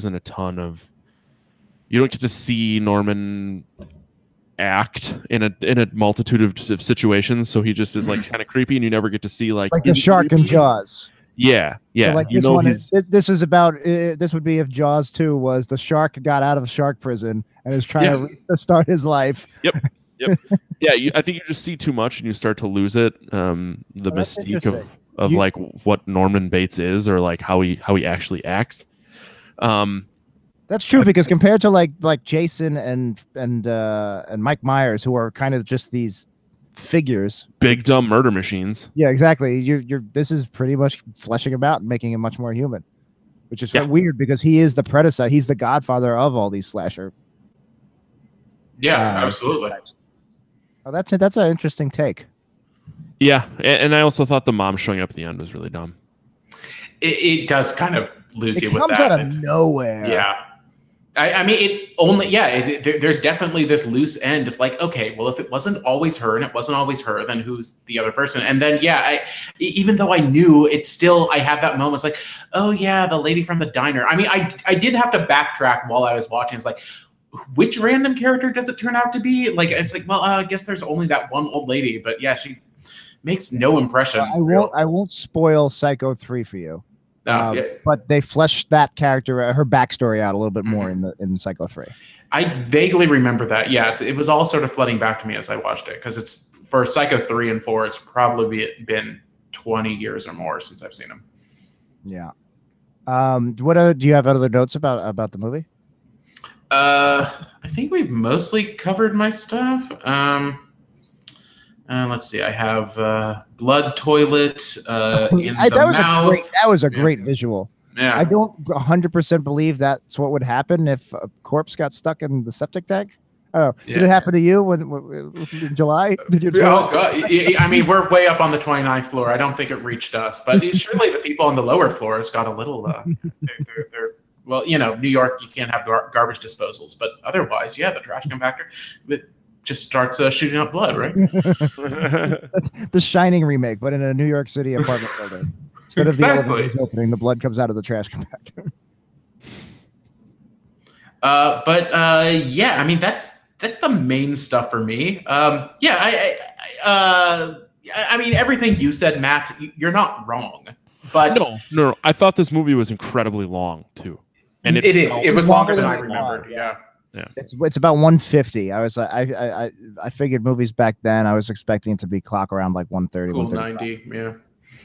But yeah, you're not wrong. But it does have that. Yeah, like I said before, I think it has the benefit of being better than you expect it to be. Given for years back when I was like a little kid, but I had seen Psycho because I don't know, I was introduced to it, but I was still afraid of horror movies in general. But I knew that a Psycho 2 existed, and to me that was just a joke. It's like, what? How do you get Psycho 2? Like, you don't make cheesy sequels to good movies or to masterpieces or whatever you want to consider the original. But yeah, it's when you watch it, it's like, I don't know, it's fairly absorbing. Although now that I think about it, because I was wondering, the only backstory I read was they were thinking about doing the made-for-TV movie. Perkins wasn't aboard. Christopher Walken. I'm guessing maybe this is a direct response, because you would think, why now? Why 23 years? They don't really do sequels at this time. Is it because of Halloween and Freddy and well, not Freddy wasn't out. Freddy wasn't, yeah, but Halloween had been, yeah. But Halloween and Jason and Black Christmas and those slasher films. Yeah, this basically came right after Friday the 13th. So I guess this is maybe the producers going, hey, we got the rights to Psycho. We can get a quick. People like this stuff right now. Let's get a quick cash in, and then you get a writer director, a protege of Hitchcock, and he's like, you know, the slasher genre is only 5 years old, so they were probably the studio heads probably like, all right, make Friday the 13th, but with Norman Bates. And at a time when the studio still had a reverence for the past and didn't like, okay, what young hot boy band member can we cast in this lead role who can reinvent Norman Bates? Yeah, I wouldn't be surprised if that's what happened. And they're like, all right, let's do Friday the 13th, not realizing that like at the time what people wanted was, they wanted young co-eds getting slashed every 10 minutes. Yeah. So they kind of lucked into actually getting a kind of isolated gem of a slower, well acted art. Yeah, which it makes this film seem better on that front too. It's like, well, this is better than most of the Friday or all the Friday the 13th movies and many of the Halloween sequels. And granted, we hadn't gone into terrible Halloween sequel territory yet by the time this came out, but yeah, this was an above average, it's about on par with something like Black Christmas. And if they did go full tilt and it was Perkins going around the motel killing people and having a final girl and all that, it would have been a worse movie than the Friday the 13th movies, because those movies worked so well because Jason is this killing machine with a bag over his head or a hockey mask. And so if they did try to make, if they like, well, we got Perkins, well, he'll do it, and they tried to just recopy a 1983 slasher film, it would have been horrible. Yeah. Yeah, I mean, this is more slasher than you expect it to be, or I think, at least in comparison to the original. But yeah, it still pulls its punches, and it puts the art and the performances first. Exactly. I also thought the shot at the end where he's walking down the steps from the house, it looked really bad. Like you could tell there was a green screen, and it looked like shit. It's because they're trying to recreate the poster from the original, right? Wasn't there a famous poster of his silhouette on the and he's moving in that way against a green screen, probably, where he's trying to hit that pose exactly, but so it looks weird and deliberate. And he looks real gangly and strange too. Like I don't think he was that long in real life.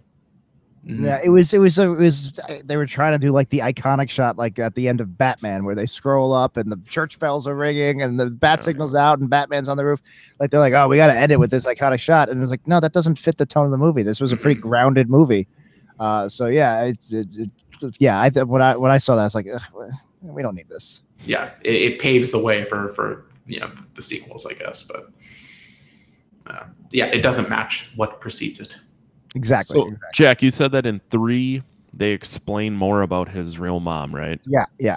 I don't want to say more without. No, you don't have to. I've seen it. I just don't remember. And I guess I think it's strange that they did it. Like, why not just put that scene at the beginning of 3 then instead of at the end of 2? Because it doesn't foreshadow there being a third movie. It really just is another plot twist at that point. I think it was twist for twist's sake. They wanted to have the Departed ending here. Mm-hmm.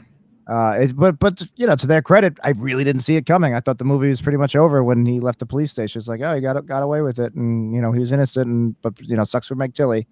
Yeah. So I liked I like that there was a twist, even though if the twist itself was kind of like dumb, eye rolling. But I don't know. It kind of worked for. I did think it was really funny. I was waiting for her to choke on the tea and just a shovel out of nowhere. Yeah, it's a wildly unnecessary but pretty great kill.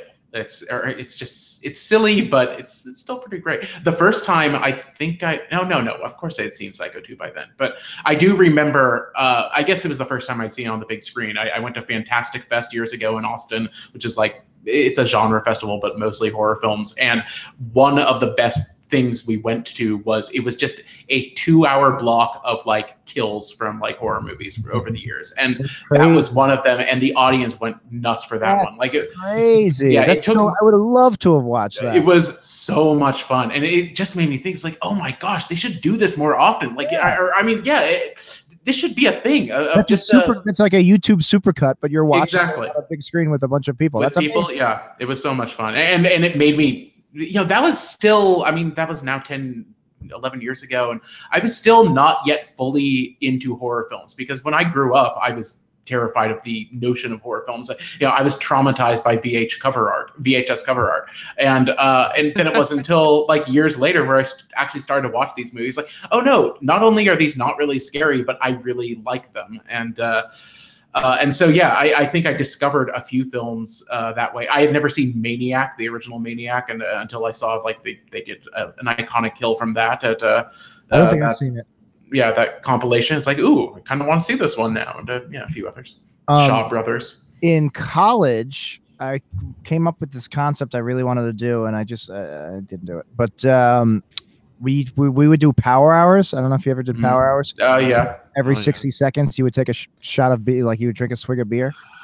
Only did one of those. Would you always stop at an hour, or would you keep going? I think the one time I did it, we did like 90 minutes. We would do pregame and then go out to clubs and bars and stuff. And I think there was songs maybe that people may have. I don't know if I also came up with that idea. I don't think I did. I think there was already songs where like there was like 60-second songs, and at the end of the song you take a swig. There was she's like an Instagram personality, Ali Spagnola. She would tour with drinking songs, and she would do live shows and everything. It was similar to that. So this was 2000.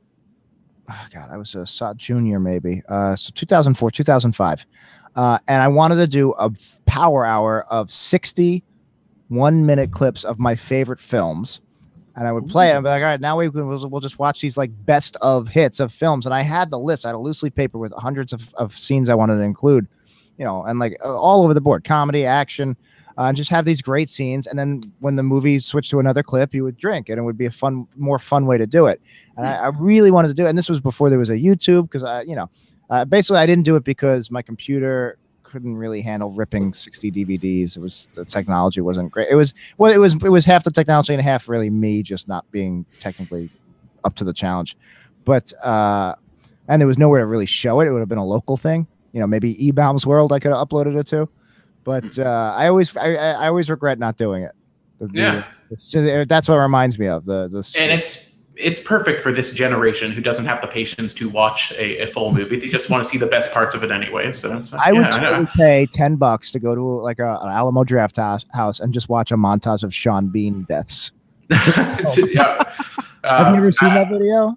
They might have to do that on a few consecutive nights, right? I mean, there are just so many. There is a YouTube supercut. Oh, is there? Oh, okay. Yeah, I haven't. It's incredible. I think the last one is Fellowship, where he just keeps getting hit with arrows. Yeah. I guess that one is pretty, gratuitous. Oh, you know what? It might be GoldenEye. It might be GoldenEye. I mean, yeah. There's so many to choose from. Exactly, it's true. Yeah. What was I watching? Something. I was watching something today.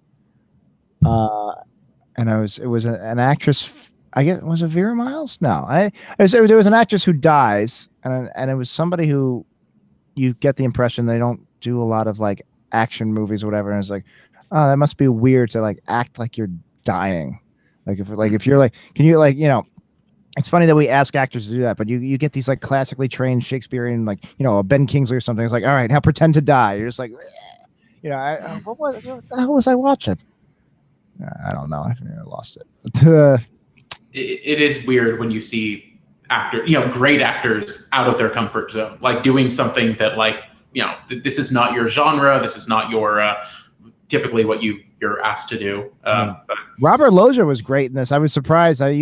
Usually he hams it up, and he played a pretty believable, sympathetic Strick. Robert Loggia, by the way, went to high school with my grandmother.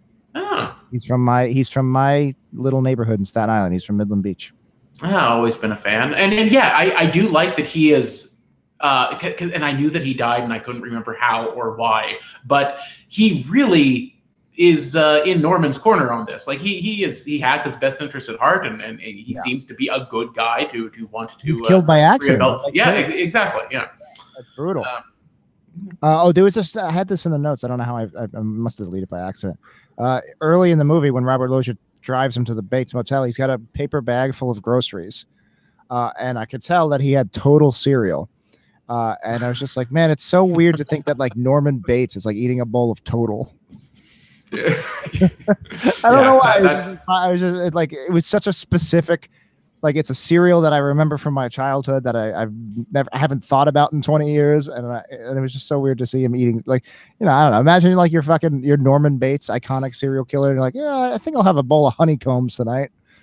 I have to say, weird segue, but Metrograph downtown is doing a whole Albert Brooks weekend, and I haven't been able to attend the films of his I really wanted to see, but yesterday I went to see Mother, which I probably hadn't seen since it came out. Albert Brooks and Debbie Reynolds, and there's a scene of them in the supermarket, and they're walking down the cereal aisle, and I got so distracted looking at all of these cereals, like, ooh, that doesn't even exist anymore. It's like, oh wow, I forgot about Product 19, and like, oh wow, remember when that cereal had that mascot, and now it's something else. Yeah, it was horribly distracting. That's so interesting because, like, you're right, because it's tied into your childhood and nostalgia and stuff like that.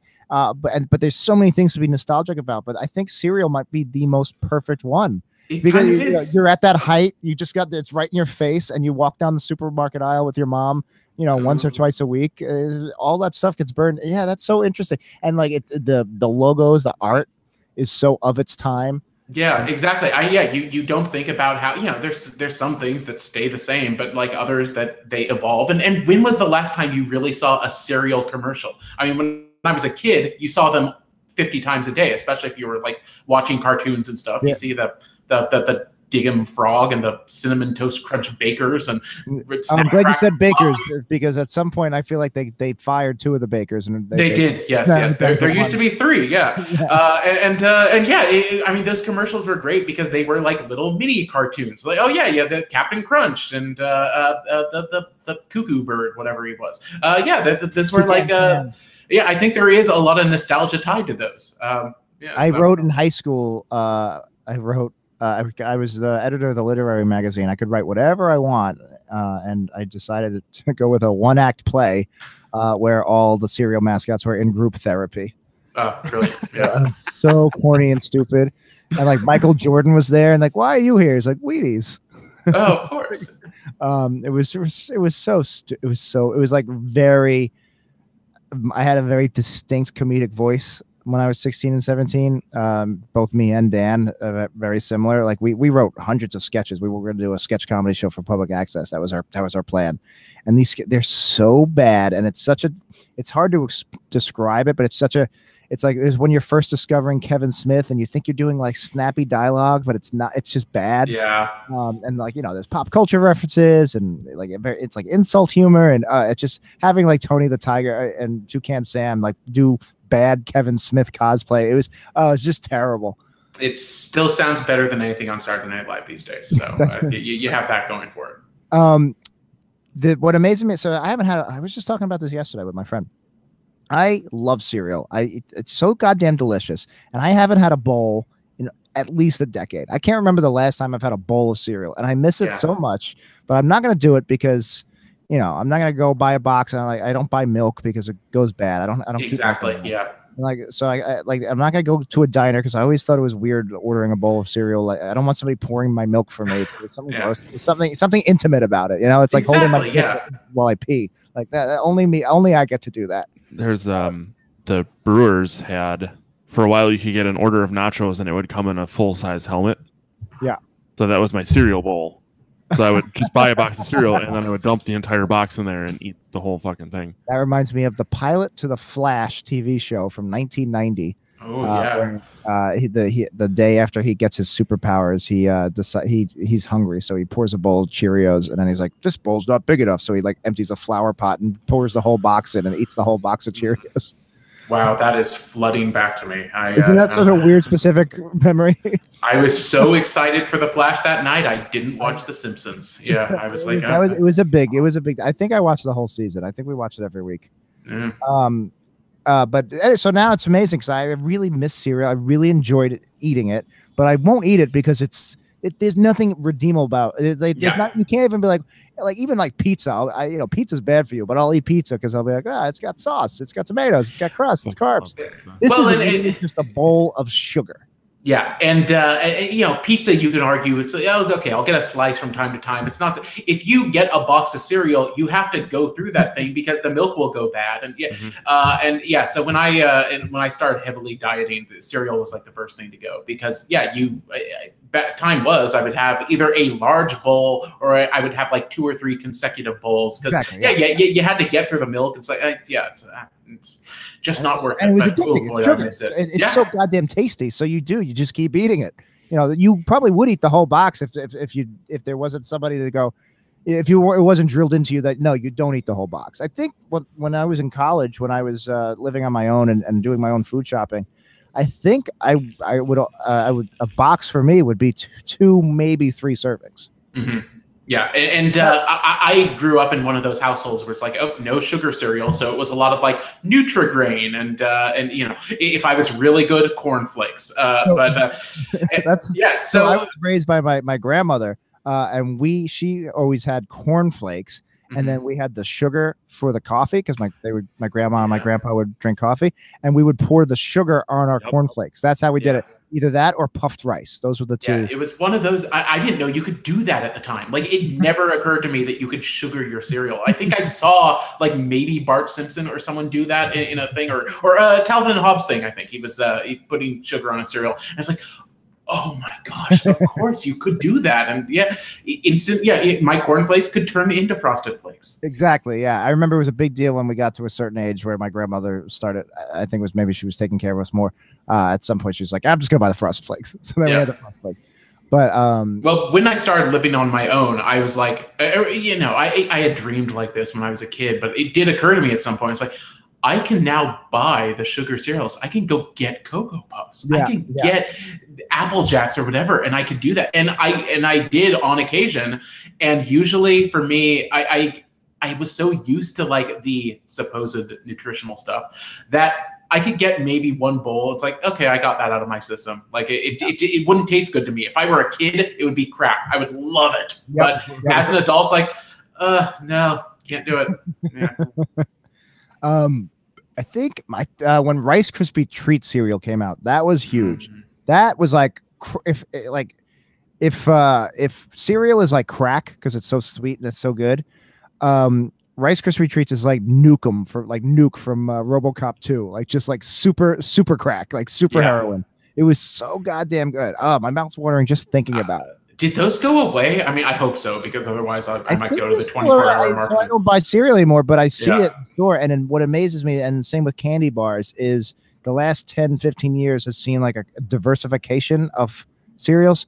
It's almost like it's like media companies and conglomerates and everything. Everything is consolidating. So now instead of having 50 different kinds of cereals, now you have like the big 6 and then every conceivable flavor of those 6. Oh, so God. It's like, there used to be Cheerios and Honey Nut Cheerios, and then Apple Cinnamon came out. It's like, holy crap! Can you believe this? That's my number 1 cereal, Apple Cinnamon Cheerios. But now there are 30 different Cheerios now. There got are chocolate, you got red velvet, you got black and white, you got multigrain, you got whole grain, you got 8 grain, you got 12 grain, you got frosted Cheerios. You could fill an aisle just with Cheerio varieties. Yeah, exactly, and you can say that about. I saw Cocoa Flakes. I saw cinnamon frosted flakes today.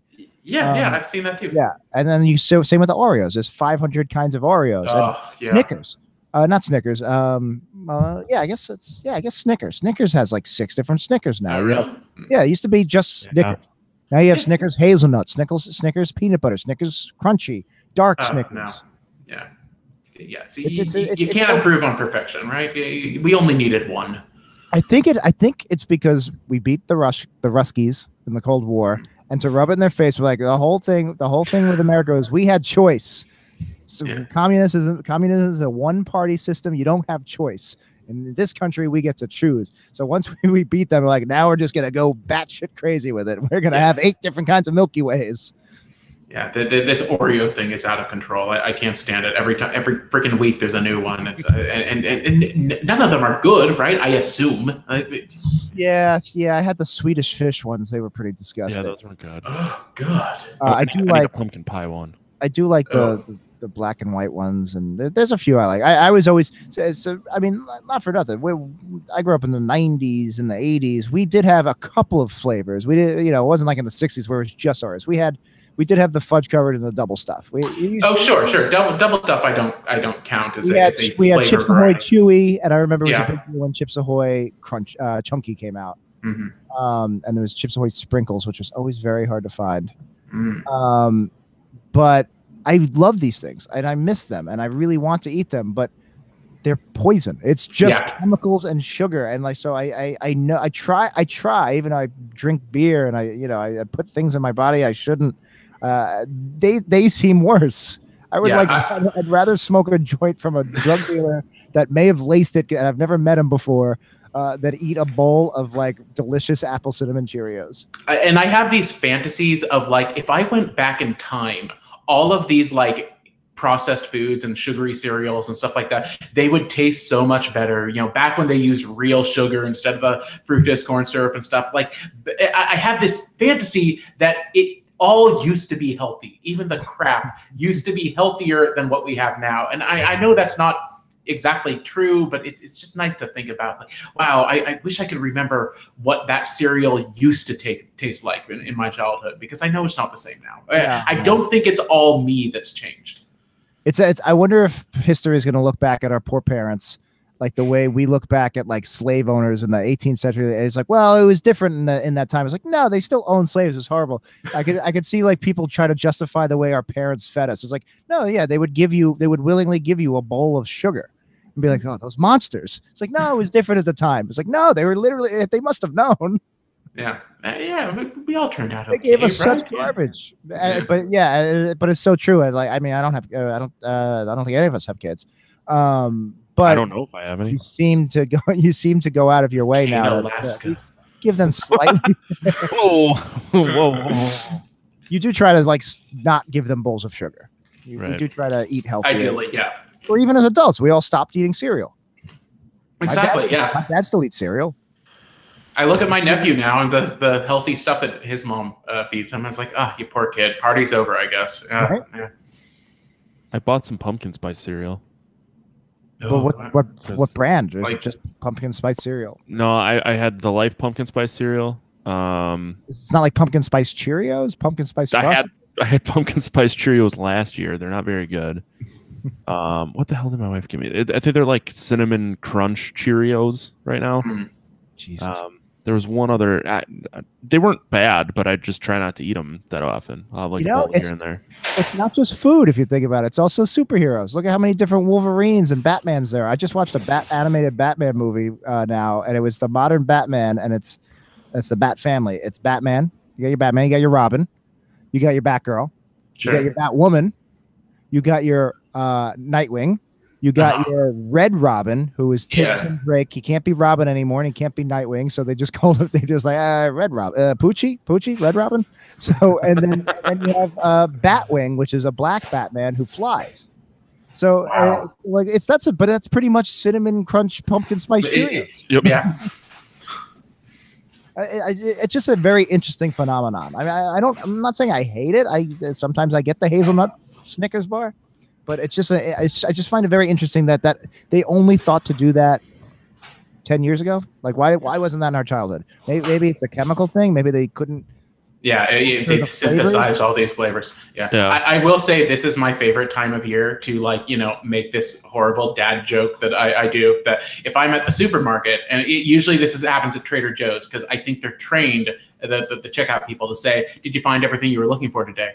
my favorite thing to do at this time is, not exactly. I'm wondering if you can help me. Do you happen to have anything here that's pumpkin flavored? And then you get like a little 5-second beat of like, it's like, I'm just messing with you. It's fucking everywhere. Yeah. My name's Johnny Pomatto. You've been great. Yeah. No, I get a few good. I always know, like, it depends who I get at the checkout. It's like, okay, I know you'll be receptive. If it's a cute girl, maybe I'll pull that one out. They tend to reach cute girls and old ladies. It's but yeah, some of them you can tell are pretty humorless at the get-go. Yeah. I'm the same way. I can't help it. I do it. Even bank tellers and stuff. You try to throw a joke. Sure. I can't think of any specific jokes, but Matt, you have Google open, right? What did it? Yeah. I gotta stop smoking so much weed. What's the I had something to ask you and I can't remember what it was. I wanted you to look up. Do you think, I bet there is, this is why I want you to look it up. Do you think there's like pumpkin spice, like KY jelly and like flavored condoms? Oh, like if there isn't, there's gotta be, because if there isn't, somebody at Trojan's not doing their job. Yeah, I'm going incognito for this because shit's about to get dirty. Your wife's listening. She knows it's a track request. You're gonna get a lot of targeted ads, though. It's me using Google at work and something pops up and it's like, you searched for pumpkin spice sex jelly. I had so much porn on my computer Friday at work. So I write for the college blog, and right now we're very strict about only using public domain images because we got a couple of like algorithms picked up some images we use, and we're like, hey, you don't own this. So we use these public image websites like Getty Images, but public domain. So I was doing a piece on acting, so I typed in acting as the keyword. And it was just all porno. It was amazing. It was just like all like artsy nudes, and like some weren't so artsy, and some were clearly not 18 yet. And I was just like, I put acting. I didn't even put actress. When I put actress, I got real hard. Sure. But like I just put acting, and then I was like related search terms: theater, drama, girl, erotica, teen. It's like, are there people actually like copyright conscious who are going and looking for public domain porn? Probably. It's altogether possible, yeah. I'm sorry. So the pumpkin spice condom. Spencer's sells warming Sweet Licks pumpkin spice latte. There it is. Flavored sex gel. See, I don't trust like Spencer's. Like I don't want to put that inside my vagina. I don't what horrible chemicals. I mean, the fact that it's Spencer's, maybe it is more of a novelty. It's more it's a gag gift, but than an actual. When you want to suck a dick, but you still want to taste that pumpkin spice. Yeah, I mean, hey, you only get a 3-month window every year, so. No, it's true. I bought pumpkin pie flavored protein powder, and it's fucking disgusting. But I mix it with plain Greek yogurt, and it's the same consistency as like a pumpkin pie, and it tastes the same. It's great. Oh, that's so interesting. I'm surprised Soylent doesn't have a pumpkin pie yet.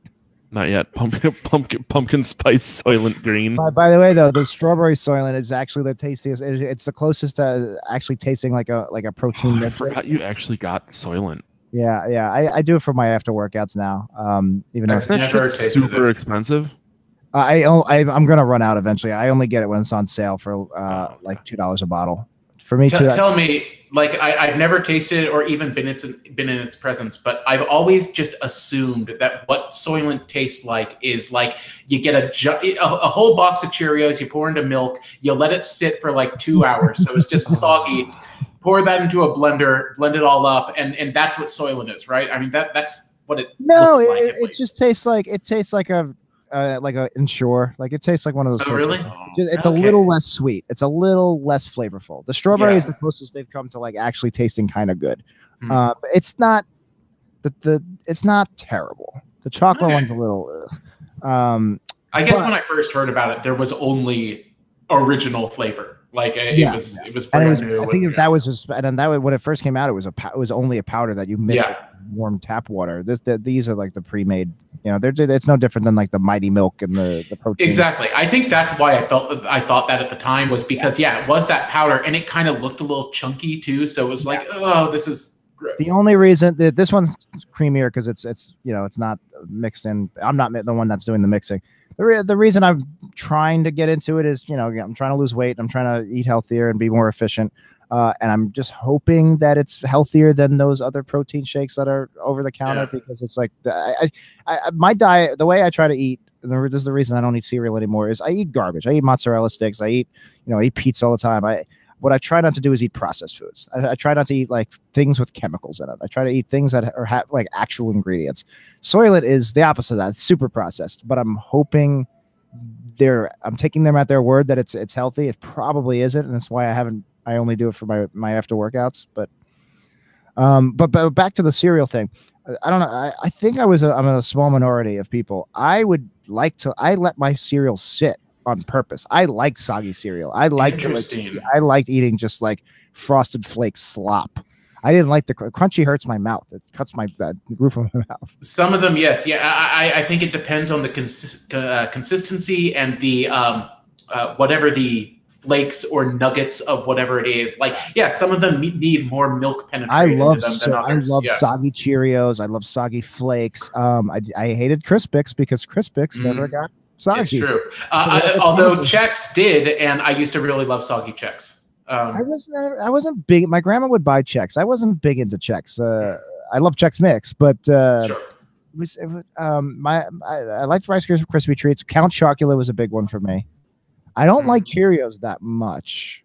Neither do I. I used to when I was a little kid, but once you go apple cinnamon, I liked, like Honey Nut, I like. Frosted Flakes was a big one in my house. I liked Frosted Mini Wheats. I liked Basic Robin's 4. favorite. Yeah. Basic 4. That was one of the healthy ones we were allowed. Although you look at the side of the box, this isn't healthy.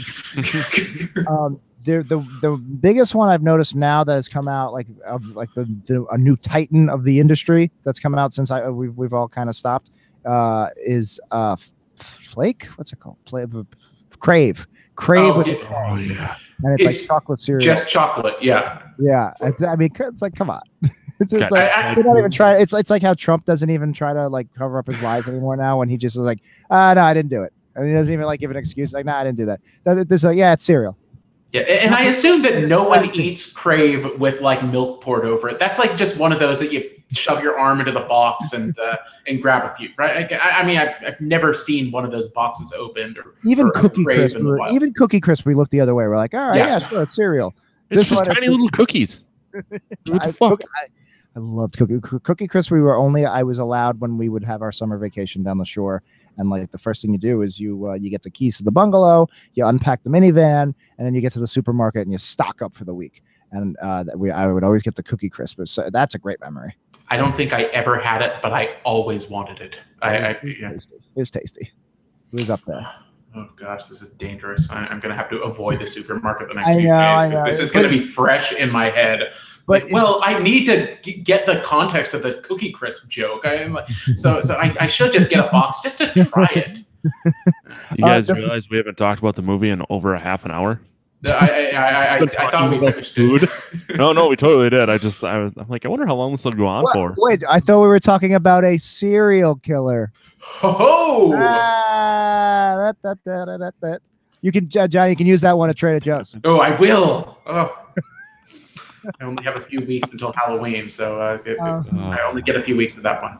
But the one saving grace is it's too much work. So that's why, as much as I miss cereal, I don't cave the way I cave in all my other vices.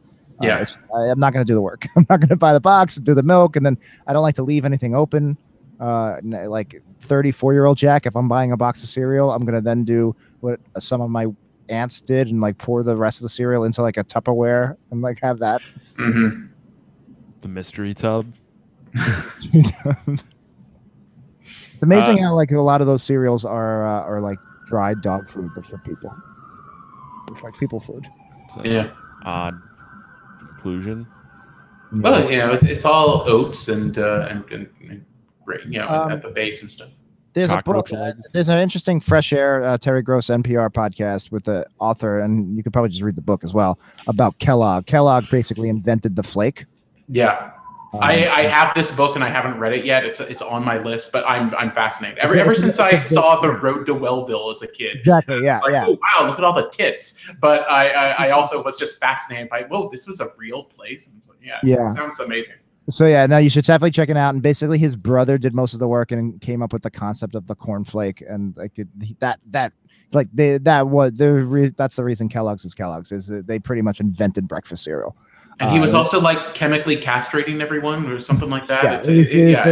There was some weird shit. He's all about pooping a lot, which is kind of why I want to read up on the guy. Anybody who poops 5 times a day is a hero in my book. Yeah.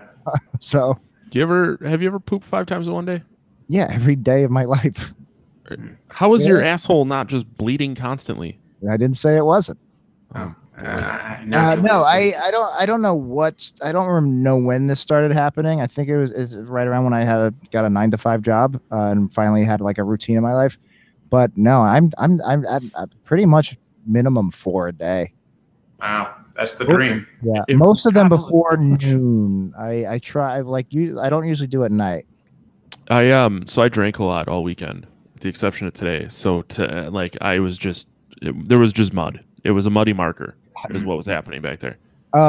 There's certain foods like we go to the diner sometimes. If I go to a diner, if I do something like that, I know like it's like clockwork. Mm-hmm. I can set my watch. It's like, all right, 20 minutes. I can't hold it in. Well, I think the grease just like lubricates your gastrointestinal tract, and it's everybody out. But to me, that's normal. It seems like that makes sense, the logic. But I'm the outlier. I'm the only one. Like where my friends are like, all right, what do you want to go get some coffee? Like, I have to go home first. This is. Well, it's weird because like I shit at least once a day. Not a big deal. Which seems to me to be a very perfectly normal statement. But apparently there are people that don't. No, but I know people who shit once every couple of days. I don't get that. That's like showering. It's whatever is normal for you is normal. It's a good way of looking at it. Yeah, and that's my understanding of it is if your body is normally 4 times a day, then that's normal for you. But what kills me is like I'm shitting, I shit a lot, especially the last couple of years. But you would think I would not have this big fucking beer gut. You think it seems the ratio of what's going in and what's going out seems to be 1-to-1. I don't know why I got this fucking beer gut I can't lose. I mean, I know why, because I drink a lot of beer. But well, it seems like you've answered your own question. The name, yeah. But I'm glad we've segued into the old man talk. Yeah, I was promised that we would get to old man talk. This is what happens when I fill in as guest host. We're going to talk about bowel movements at some point.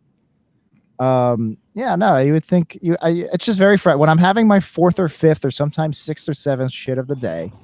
I then go and wash my hands and I look in the mirror and I just see this gut. I'm like, I should look like the fucking guy from Thinner, like the Stephen King movie. Clearly this is going right through me. It's frustrating. Well, Beatmaster wants to know if your shits are all liquid and if you need more fiber in your diet. No, they're very healthy consistencies. The ones when it's like 6 or 7, that's when it's like a dog where I'm just going in like a little piece like that, and then it's more the feeling. It's also I pee a lot too, and I realized one of the reasons I pee a lot. I pee like twice an hour. You game with me. Yeah. The reason is it's not that I can't hold it in. I'm not going to piss myself. It's that I have no tolerance for holding it in. Like I just don't like. I could hold it in, but it's the thought of having to even pee. Just the second of the thought in my head is like, oh, I'm gonna have to pee. I have to get it. I just have to do it. Like if I have to hold it in, I will. But it's torture. It's the same reason why if I was ever tortured, I would give up the information right away. I just don't want to be in pain. I don't want to not be comfortable. I will tell you everything you need to know. And like the second my bladder's like, you know what, we could use a little emptying. I'm like, all right, let's just do it. Yeah, I have always had a great internal clock for that. And like, oh, I know that this movie I'm about to watch is 2.5 hours. So my mind is going to tell my bladder we are off duty for 2.5 hours, like clockwork. And then when it's over, maybe then. But in the last couple of years, I will I still won't walk out of the theater, but I will have to go. And I'll go like, oh crap. And it'll be all I think about for an hour. Now I try not to. That never happened. No, I try not to drink any beverages for like 3 hours before a movie now. I'm getting there. I that's what I have to do. Broadway play. If I go to a Broadway show, it's just whiskey, no beer, no wine. Just try to concentrate the alcohol as much as possible. Yeah, Kevin and I are seeing a Broadway play on Tuesday. It's a Irish play, and in 3 hours. And I said, well, what time are you off work? Maybe we could grab a Guinness and get in the mood. And he said, well, it's a 3-hour play. We probably shouldn't do that. It's like, oh, good point. Yeah, it's just a recipe for disaster. When I was baggie and pee into it. Yeah. I actually was just told by a friend who she works at a Broadway theater, and they had to call the cops on someone and kick them out for just urinating in a trash can. Like the line for the bathroom was too long, and just went for it in full view of everyone. Didn't care. When I go to, I mean, I haven't gone to a Broadway show in almost 2 years at this point, which is a shame. I was being Missy. We're doing them pretty regularly. But I buy the seats online, and I always go for an aisle seat that's closest to the exit. So when intermission comes up, I am literally the first one, and I have it all timed down. There's lots of things you can apply this to, but if you put 5 minutes of prep into anything, it makes everything easier. If you just tell yourself what you're gonna do when you're gonna do it, it's great. Like that. Like when I try to go to the gym, I've been really bad this week. I lay out everything the night before. So when I wake up at like 6 in the morning, I'm just like, here it is, out the door. Yeah. I also have to shit, which is 5 times a day, I would imagine. I would say on average 4, sometimes 3, sometimes 5, and yeah, I've had a 6 or 7 day, but it's that's when I'm like constipated. That's when I ate something I probably shouldn't have. Yeah. I mean, I've done that too, but it usually something has gone wrong if that's happening for me instead of right. And otherwise, I'm on a really healthy day, it's twice, once in the morning, once at night. And it helps that it just helps that I eat so much healthier than I did in like high school. Early college was terrible. I was pretty much, I guess it was like when I graduated and maybe slightly before I graduated college, where I was like actively trying to eat better. I was like, I really should take better care of myself. But there was a couple of year period where I only ate fast food, like just junk, like just no salad. I didn't even try, just soda and just corn cereals. Like, this is the first time you're doing your own food shopping, and you can get whatever you want. And those were some hard times on the old colon. Same. Yeah. Chinese food, at least like 2 nights a week. And that would, So sophomore year at NYU, I lived down in Phi-Dai a year after 9/11. There was nothing down in that neighborhood. Phi-Dai is like Wall Street. So everything closes at 5 o'clock because of it's just, there's no residences there. So they all come into the stock exchange, they trade, 5 o'clock, they go home. So it just shuts down. It's a ghost town down there. And it was miserable for all us college kids. So the only 2 places open besides like a pizzeria that was several blocks down was a 24-hour McDonald's and a Chinese food. So for sophomore year, I ate 3 meals a day, and it was Chinese food, McDonald's, pizza. Those were my 3 meals a day, pretty much every day for a year. It was a rough. And you said to your buddy Morgan Spurlock, "Can you believe I do this 3 times a day?" And he just silently sat there going, interesting. Yeah. If he wants to do a documentary about my shits, I'm more than happy to sell the rights. He might be happy to do that now. I don't think he's doing documentaries about anything these days since he outed himself in the Me Too world. Things aren't going so great for Morgan. But. So I guess that's about all we have to say about Psycho 2, right? Yeah, it was Psycho number 2. Hey, this has been on topic. Yeah, number 2. Yeah. Well, Beat called Psycho. Beat said all this potty talk. That's good. That's good. I like it. Not bad. Lots of bad jokes. Yes, I apologize if I took any part in leading us down this path. I think it started with cereal. Yeah, I didn't stop it. I knew exactly what I was doing, and I really like when Jack comes because he just kind of does. He just hosts the show for me. Yeah, makes it easy. You need the break. Sometimes Matt's a busy guy. He's got a busy week ahead of him. Sometimes he needs to just sit back and just let me talk about my shits for an hour. I did this for you. I did it for you, buddy. Yeah, I enjoy it. We do need to have you come back soon, though, so you can be our official first guest to number 10. Wow, I'm your Alec Baldwin. I'm your John Goodman. Ooh. Sure. Sure. Or that nasty hemorrhoid that you just can't get rid of. We call that the Elliot Gould. Also hosted SNL 10 times, I believe. That's happy to be here. We don't, and we just do a one rank, one number for yeah, 0 to 5. Just that's it. You can give an explanation if you'd like. You don't have to. Oh, for the film. Oh, yeah. Back to that. Yeah. Back to the whole reason that we're here. I would argue I didn't do your Psycho show, but good friends of mine did. Mm-hmm. I would argue that Psycho 1 would be a 5. It's it's literally it's probably one of the top 100 films ever made. And I'll add, always better than you remember it being.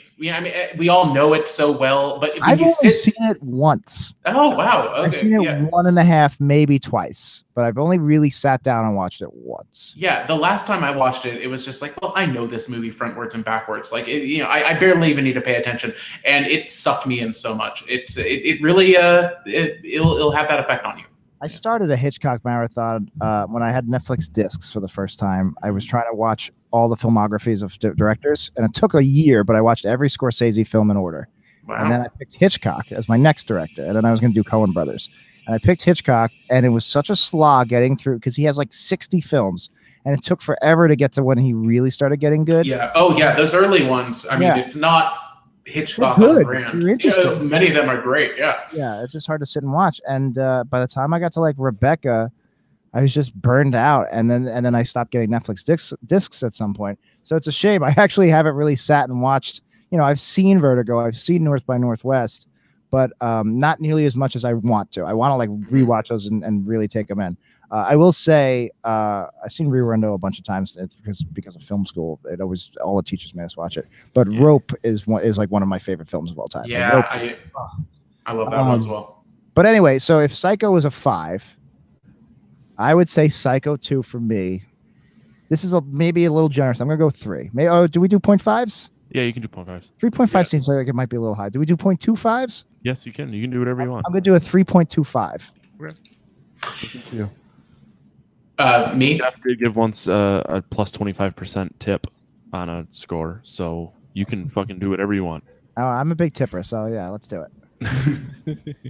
Well, by that logic, I would.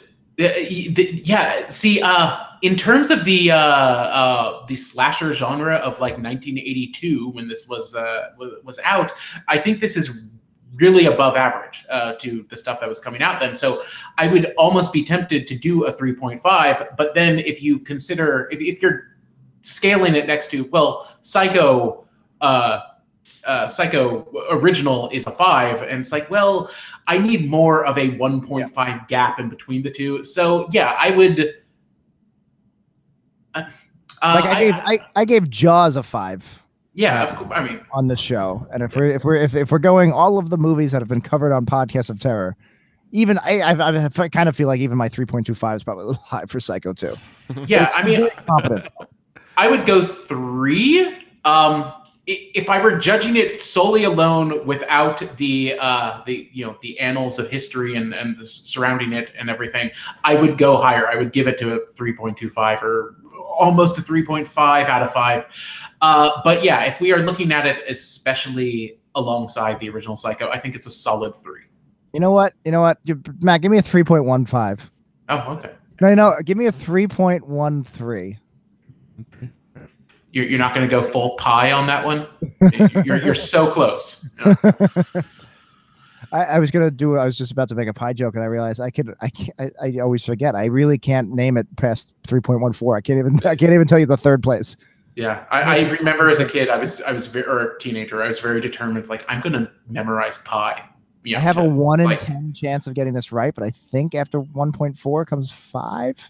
3.145. Yes. Nope. 3.141592653559. Oh, I thought a 2 came sooner than that. Yeah, I knew it to like 20 spaces at one point, but that was like high school. And I was just thinking about what I used to do. I worked at OTB, off track betting, and I would sit behind the bulletproof glass, And when I would work the night shifts at the dead branches, like the ones that were like off the beaten track, they were just empty. There would be, you know, I'd have like 2 customers. So I would just be sitting there doing nothing for hours. And I was so bored. And I didn't have a smartphone yet. And I remember there was a summer where I just decided what I would do was I had a deck of cards and I would just shuffle the cards and then memorize them. That was that was like my goal for the night. So I would just like turn them and I go, okay, Jack of Diamonds, 8 of clubs. And then I would put them back. Jack of Diamonds, 8 of clubs. And I would do this one by one until I had the entire deck memorized. And I was like, oh, this is like, what was that stupid brain app that was supposed to make your brain better? I thought Yeah, that's what I thought I was doing. I thought I was like exercising my brain. And then, you know, I would be on the way home that night on the Staten Island ferry and I'd be like, what was the card? Says King 7. I don't know. So it was such a pointless exercise. It didn't have to be. You could have been one of our greatest magicians. Like, well, there is a way that people do memorize, and they say you have to. The way to do is like visualize. You have to assign them things, and you have to visualize a space and put them in the thing. And my brain does not work like that. I could never. Yeah, I think the great Ricky Jay, like he could, you know, with just a few seconds with a deck, he could tell you where every card was in that deck. Yeah, that's a superpower. That's impressive as hell. So Matt, what are you going to give Psycho 2? I gave it a 1.5. Goodness. He's a tough grader. He's a tough grader. Yeah, I've discovered that. Yeah. This guy doesn't much care for horror films, and fucking hate him. Host a podcast about it. But. I once got into an argument over my rating of a beer in Untapped with the brewery. So because it was too low. I didn't care for it. I gave it a 1, and then they basically told me that I'm wrong and I must not like that kind of beer or any kind of beer. And a couple of my buddies stepped in and they're like, well, that's pretty shitty to say. Like, just because he doesn't like your beer doesn't mean he doesn't like all styles of that. I'm like, all I said was it was too sweet. I didn't like it. I'm like, fucking what? You're such an asshole, man. Apparently, I'm just a dick. You told the guy to his face. What? There's a great tweet I saw. I don't remember what. I'm gonna butcher. I don't remember what the core concept of it was, but it was something like, that's right. It was a haircut. It was like brackets. It was like, it gets worst haircut ever. Barber. Everything good? Me. Perfect. I can't. I'm so bad. I'm such a people pleaser. I'm just like, yeah, no, it's great. I'm the same way. I love it. Yeah, I'm not gonna see the guy again. Fuck him. Yeah. And I was looking back. I gave Night of the Demons a 4 last week, so don't tell me I'm a tough grader. What did I give Night of the Demons? A 3.5. So you thought that Night of the Demons is better than Psycho 2. 7 better than Psycho 2. Whatever. Like I said, revisit. Yeah, I haven't seen that in many, many years, but I've kind of had a hankering for it recently. I hate ranking things. I'm very bad at it. I feel like we only do it as it's like a formality. You stole it from my show. That's why you do it. You're like, how can we be more like Jack and Dan? I'm gonna delete every fucking ranking. We don't do that shit anymore. We're trendsetters. Dan and I have trapped ourselves in a corner with our ranking scale because we've done so many episodes now that the 0.5s, we still get just too many episodes that tie. We have like 6-7 way ties, and it's like, we should have done 0.25s, and you know, it gets hard. So you should do an episode Thunderdoming all of your ties to figure out which order they go in. Oh, that's interesting. Well, we have we don't talk about it, how our behind the scenes number system on air, but we move we basically just move the ties. If something ties, we go, which one do we like better? Yeah. We don't want any ties. Which you would just do on an episode if you ever put them out anymore instead we have 4. We have 4 recorded. Well, Jack, I have none in my ears. I know.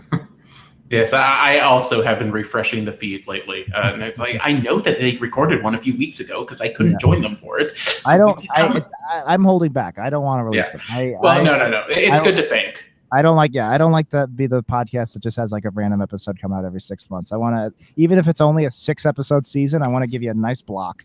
Yeah, that's the way to go. Yeah. We I mean, you don't know how I do it now. I stole the season idea from you, kind of summer vacation. It's not. You need the break. You need. Corey makes fun of me. He's like, "Oh, you're mowing your fucking lawn." And it's like, you know what? I just don't want to do it for part of the year because I can't get sick of it if I take a break. And when you come back, you feel refreshed and you're excited about it again. And if I was getting paid, if this is my full time job, I'll do 500 episodes a year. I don't care. But it's hard when it's your hot. Like it's even just the 4 we've had them banked for a few weeks now. I haven't touched them in editing. It's the idea of like having I'm kind of constrained because my computer's so old. I can't really bring it to a cafe or anything. So but the idea of like sitting here on my couch and editing for like 3 hours, I have so little free time. It just seems it's work. It's work. Yeah, it makes sense. Which is why we're so appreciative of our Patreon supporters. It's like, well, what are you giving us money for? It's like, I guess it's for this. It's for these miserable hours where I'm like chopping away. Are you done complaining?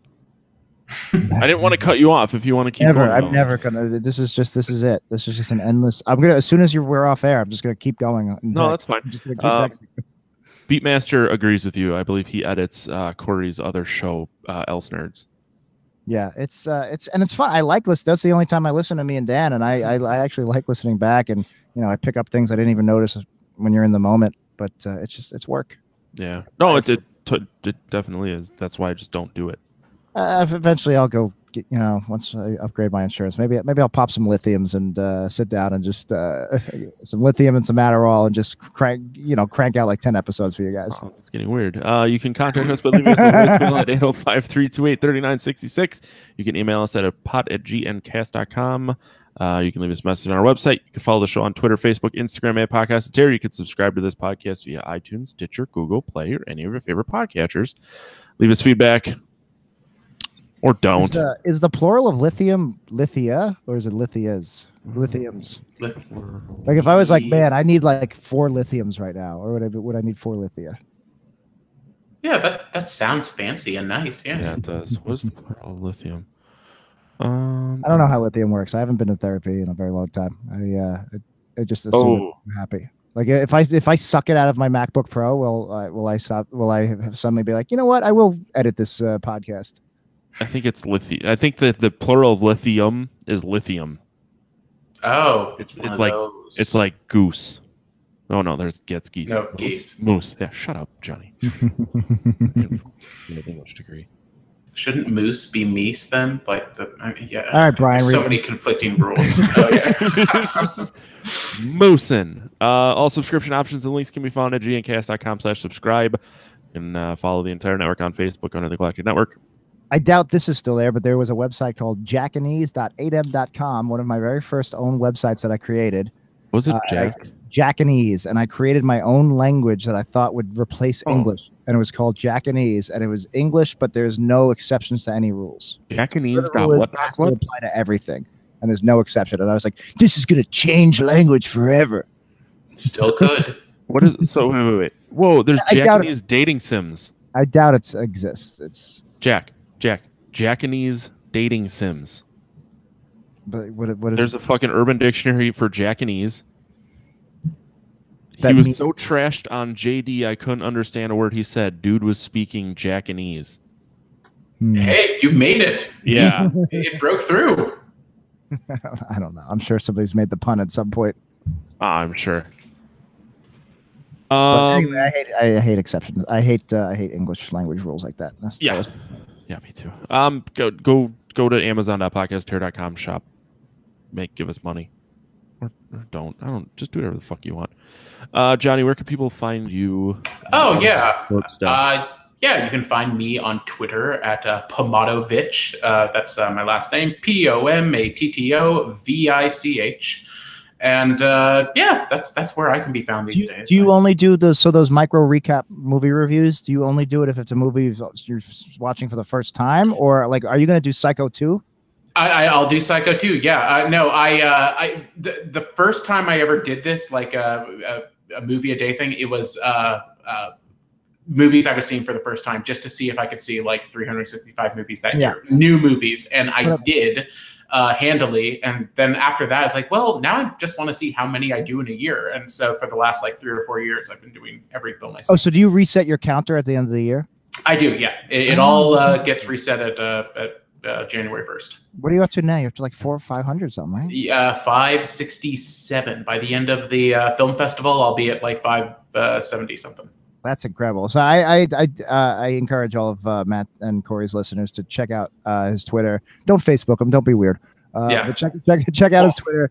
His movie recaps are great, and I'm going to be really excited to see the Psycho 2 one, even though I know the gist of what you're going to say now. Yeah, I'll have to come up with something fresh. But yeah, I'm there, and then maybe I keep threatening starring a few podcasts of my own, like getting back in that game. I was going to. I have the domain for a Woody Allen podcast I was going to do, and it's like, maybe that's not the time to do that right now.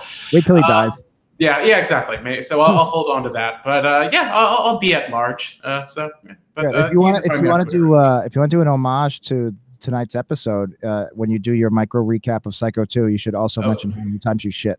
Oh, I will. Yeah, and I'll tag the podcast. I'll put it in the so yeah, everyone will be able to find everything. Yeah, but anyway, everybody, Matt and Corey's listeners should definitely check it out. It's great. Thank you. I'm excited to check it out. And if you don't want to listen to any podcasts, you should check out my Twitter, Worst Episode Pod. We Studios Pod. We're at 90th percentile. I've been dying to bring 90th percentile back. Honestly, I can hold off the Simpsons. I missed that one. It's been over a year. I miss 90th percentile. Me too. And eventually, it's not dead. I'm gonna bring it back at some point, but I miss it. If you want to break up with Dan, I'd do it with you. No, I mean, if I have to do it without him, because he's got a fucking kid. That's not ideal. Do you want me to introduce my pillow to Dan's head? That's not ideal. But yeah, I would totally do it with that's the other thing is I still have a ton of guests that was on my wish list that I didn't get to have. We still need to do Gremlins 3. Gremlins in Nazi Germany and outer space. I know. I've been waiting for that. Yeah, right. I think the first episode of Podcast of Terror I listened to was the Gremlins 2 episode. Just that was the first one I listened to. Yeah, I'm a fan. That wasn't your first episode, right? Yeah, that was my first one I was on. Oh, okay. Maybe that was why. Okay. Right? Wasn't it Gremlins 2? I'm looking. Jason X, I think, was the next one. Probably. I'd be interested. I'm so interested to go back and listen to that. And I was probably being on my best behavior because I was guesting on somebody else's show and trying to be polite and not just railroading my just taking over the show and bringing my own guests. It was not just talking shit about you. Gremlins 2 on March 15th of 2016. Goodness. Oh God. Yes, I'm very curious to hear your Gremlins 3 thing eventually because as a child, the first attempt at a screenplay that I wrote was Gremlins 3. I was convinced that I had cracked the story idea, and I thought that the key was that Gizmo had to get he had to have a good baby, like a good Gizmo when he got wet, and so he would have a little sidekick. But then Gizmo would eat after midnight and need to be saved. And I was going to come up with a thing of how to turn them back into Mogwai. It's been so long now. But. And then it turns out Gizmo's real mother shows up at the last minute, and Gizmo hits her over the back of the head with a shovel. Yeah. And sets up a whole new world for Robert Loggia is still Dennis Franz gets stabbed in the face by Gizmo. Yeah, Puppet Franz. Yeah. Puppet Franz. Jack, where can people find you? Jackie No Breaks, and that my Twitter is much more active than the podcast to Twitter. Actually, I really like coming up with like Simpsons gifs for every occasion. So Worst Episode Pod is mostly Simpsons gifs, but lately I've just been using the same Simpsons gif of somebody just laughing and going, "You stupid!" And I've just sent it. I just reply to every single one of Donald Trump's tweets with that gif. I've been doing it ever since the UN laughed at him. And it's a weak political protest. It's a weak statement, and it's not nuanced at all. But it makes me happy, so I've been doing it works on me. Yeah. Yeah. So if you want to catch that there, and then Jackie No Breaks and my Instagram, Jackie No Breaks. Spell it like it sounds. Sweet. And Matt, thanks so much for having me too, Matt. I'm a fan of this, and it's nice to be a part of it, and nice to have a reason to dust off some of my Scream Factory DVDs. And yeah, we'll definitely have you back on when Corey is back. Thank you. You and Corey would probably have some pretty. Oh yeah, you could actually have a real discussion and not have me distract everybody with shit and cereal. No, talk. you'll just be in the chat. I'll probably be drunk at a bar in the chat. Yeah. I'll bet Corey likes Psycho too. Jesus. Corey's like, it's kind of a surprise of the things that Corey likes and what he doesn't like. But I was gonna make a gay porn joke, but he likes ass to mouth. If I get there, I did it for you. But for one more thing I wanted to plug before I forget is I do have a little side gig I started where I'm giving screenwriting notes to aspiring screenwriters. So that's mescriptreadgood.com. I didn't create any social media for it because I already have like 6 accounts. So mescriptreadgood.com. If I find my Gremlins 3 script, I'll send it your way and give you some business. I will go through with Old Red. I'll take any notes I can get. And thank you for having me, Matt. And thanks to Corey for letting me fill in for him again. They're big shoes to fill, but I'm happy to do it because I love him as much as I love you. Oh, I liked how we discussed earlier about trying to keep this to 2 hours long. I know. I'm very sick. Okay. Well, I feel bad for you guys because it's you're an hour ahead of me at least. No, it's quite all right. I'm an old man and I go to bed early and I get up early and. Well, I don't have to get up early tomorrow. Are you fighting with your wife right now? It looks like that futon's made up for some sleeping tonight. No, dude, it's always like that. All right. Yeah. I like to keep the sheet on it so that if I decide I'm going to go to Pound Town, I don't get ass sweat on the futon itself. Good call. Yeah. Thinker, not a stinker. It also normally just generally has bins and shit on it, but I moved them because people came over. I'm anyways. never sitting on that sheet. So if I ever come over, I'm not sitting on that sheet. That's where you're going to sleep. I'm just kidding. With like a real bed. I'm actually super clean. If someone sleeps on it, I wash the sheets right away. If I get my ass juices on it, I wash the sheets right away. He's a good host, folks. Yeah. I don't want your face in my ass juice. I don't know. I could see some asshole like Matt giving a really rough Airbnb, like 1 star. Wash the sheets only 5 minutes after he got ass juice on it. 1 star. I'm hard to please. Fuck you. I don't know, man. I'm a pretty like with Uber drivers and stuff. Like I think I've only given 1 4-star. Every review I've ever given was a 5-star. I think I gave a guy once a 4-star because he was kind of a dickhead to me. You should have asked him to. He was the Psycho 2 of drivers. Yeah. I mean, is it weird to ask for him to fucking jerk me off while he's driving? Do you want a tip or not, guy? So this 1-star beer must have been really bad if you're even giving this guy a 4-star. It was really sweet and just not good tasting. And when it's from a small brewery in Houston that like my cousin shipped me the beer to or from. He shipped it from. I can't fucking think. It was like one of their limited releases, and everyone gave it really like good reviews, and it was way too sweet for me to enjoy it. Oh, so you were doing a little curve. It was getting too good reviews, so you went especially low to bring. Yeah, if you want to go that right. But the other thing is God's work. The guy's trying to tell me that I don't like a barrel aged stout, and it's like I live in like the mecca of barrel aged stouts. Like Goose Island does their Bourbon County, that's huge. Three Floyds has Dark Lord. Surly has standards Darkness. Are high, Central Waters, and they're deserving. I have more high quality barrel aged beers available to me than this fucking shit. Shut your fucking mouth. Work on brewing beer. Don't yell at me on Untapped. One of the ways I've been able to curb my beer drinkage is, I'll only drink stuff I really, really like. So that will keep me away from the sub. If I'm not, I'm an alcoholic. I'll drink whatever.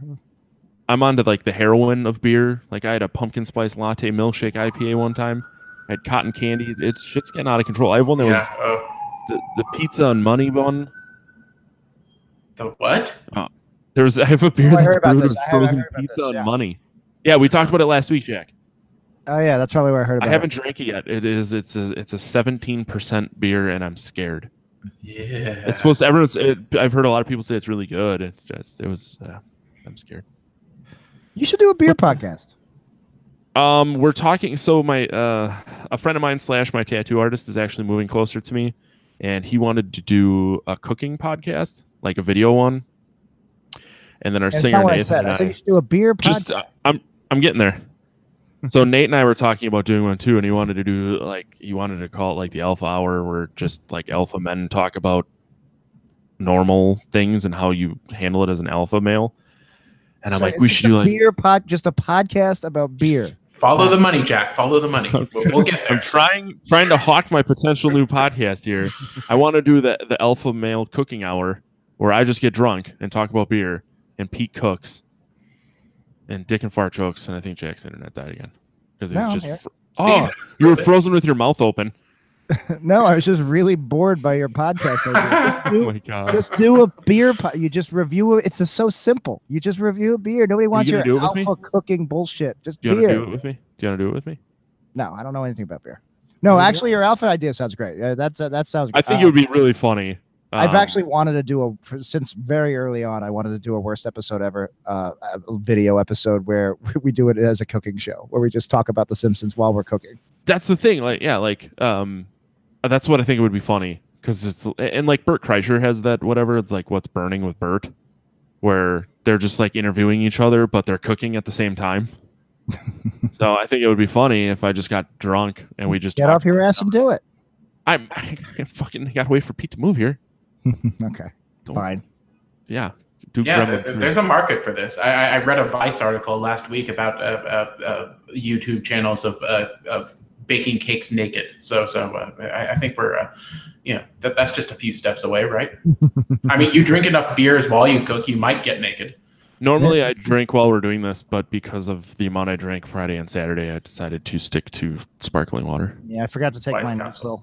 I gotta take my NyQuil. I gotta. That's fine. Yeah, we gotta go. So I don't even know where the hell I'm at. Next week we're doing Turbo Kid with Nathan. I was talking with him before. You're at Matt the Lifeguard. Oh yeah, Matt the Lifeguard, Twitter and Instagram, and Untapped. Don't give me shitty beer because I'll give it a bad score. And talk about it for years on end. Yep. But if you're a shitty Uber driver, you might get a 4.5. Anyway, all right. That's going to do it for another episode of the podcast here. We will talk to you guys next week. Thank you. Thank you. Oh, my God. That was a good episode. That was great. Yeah, thanks.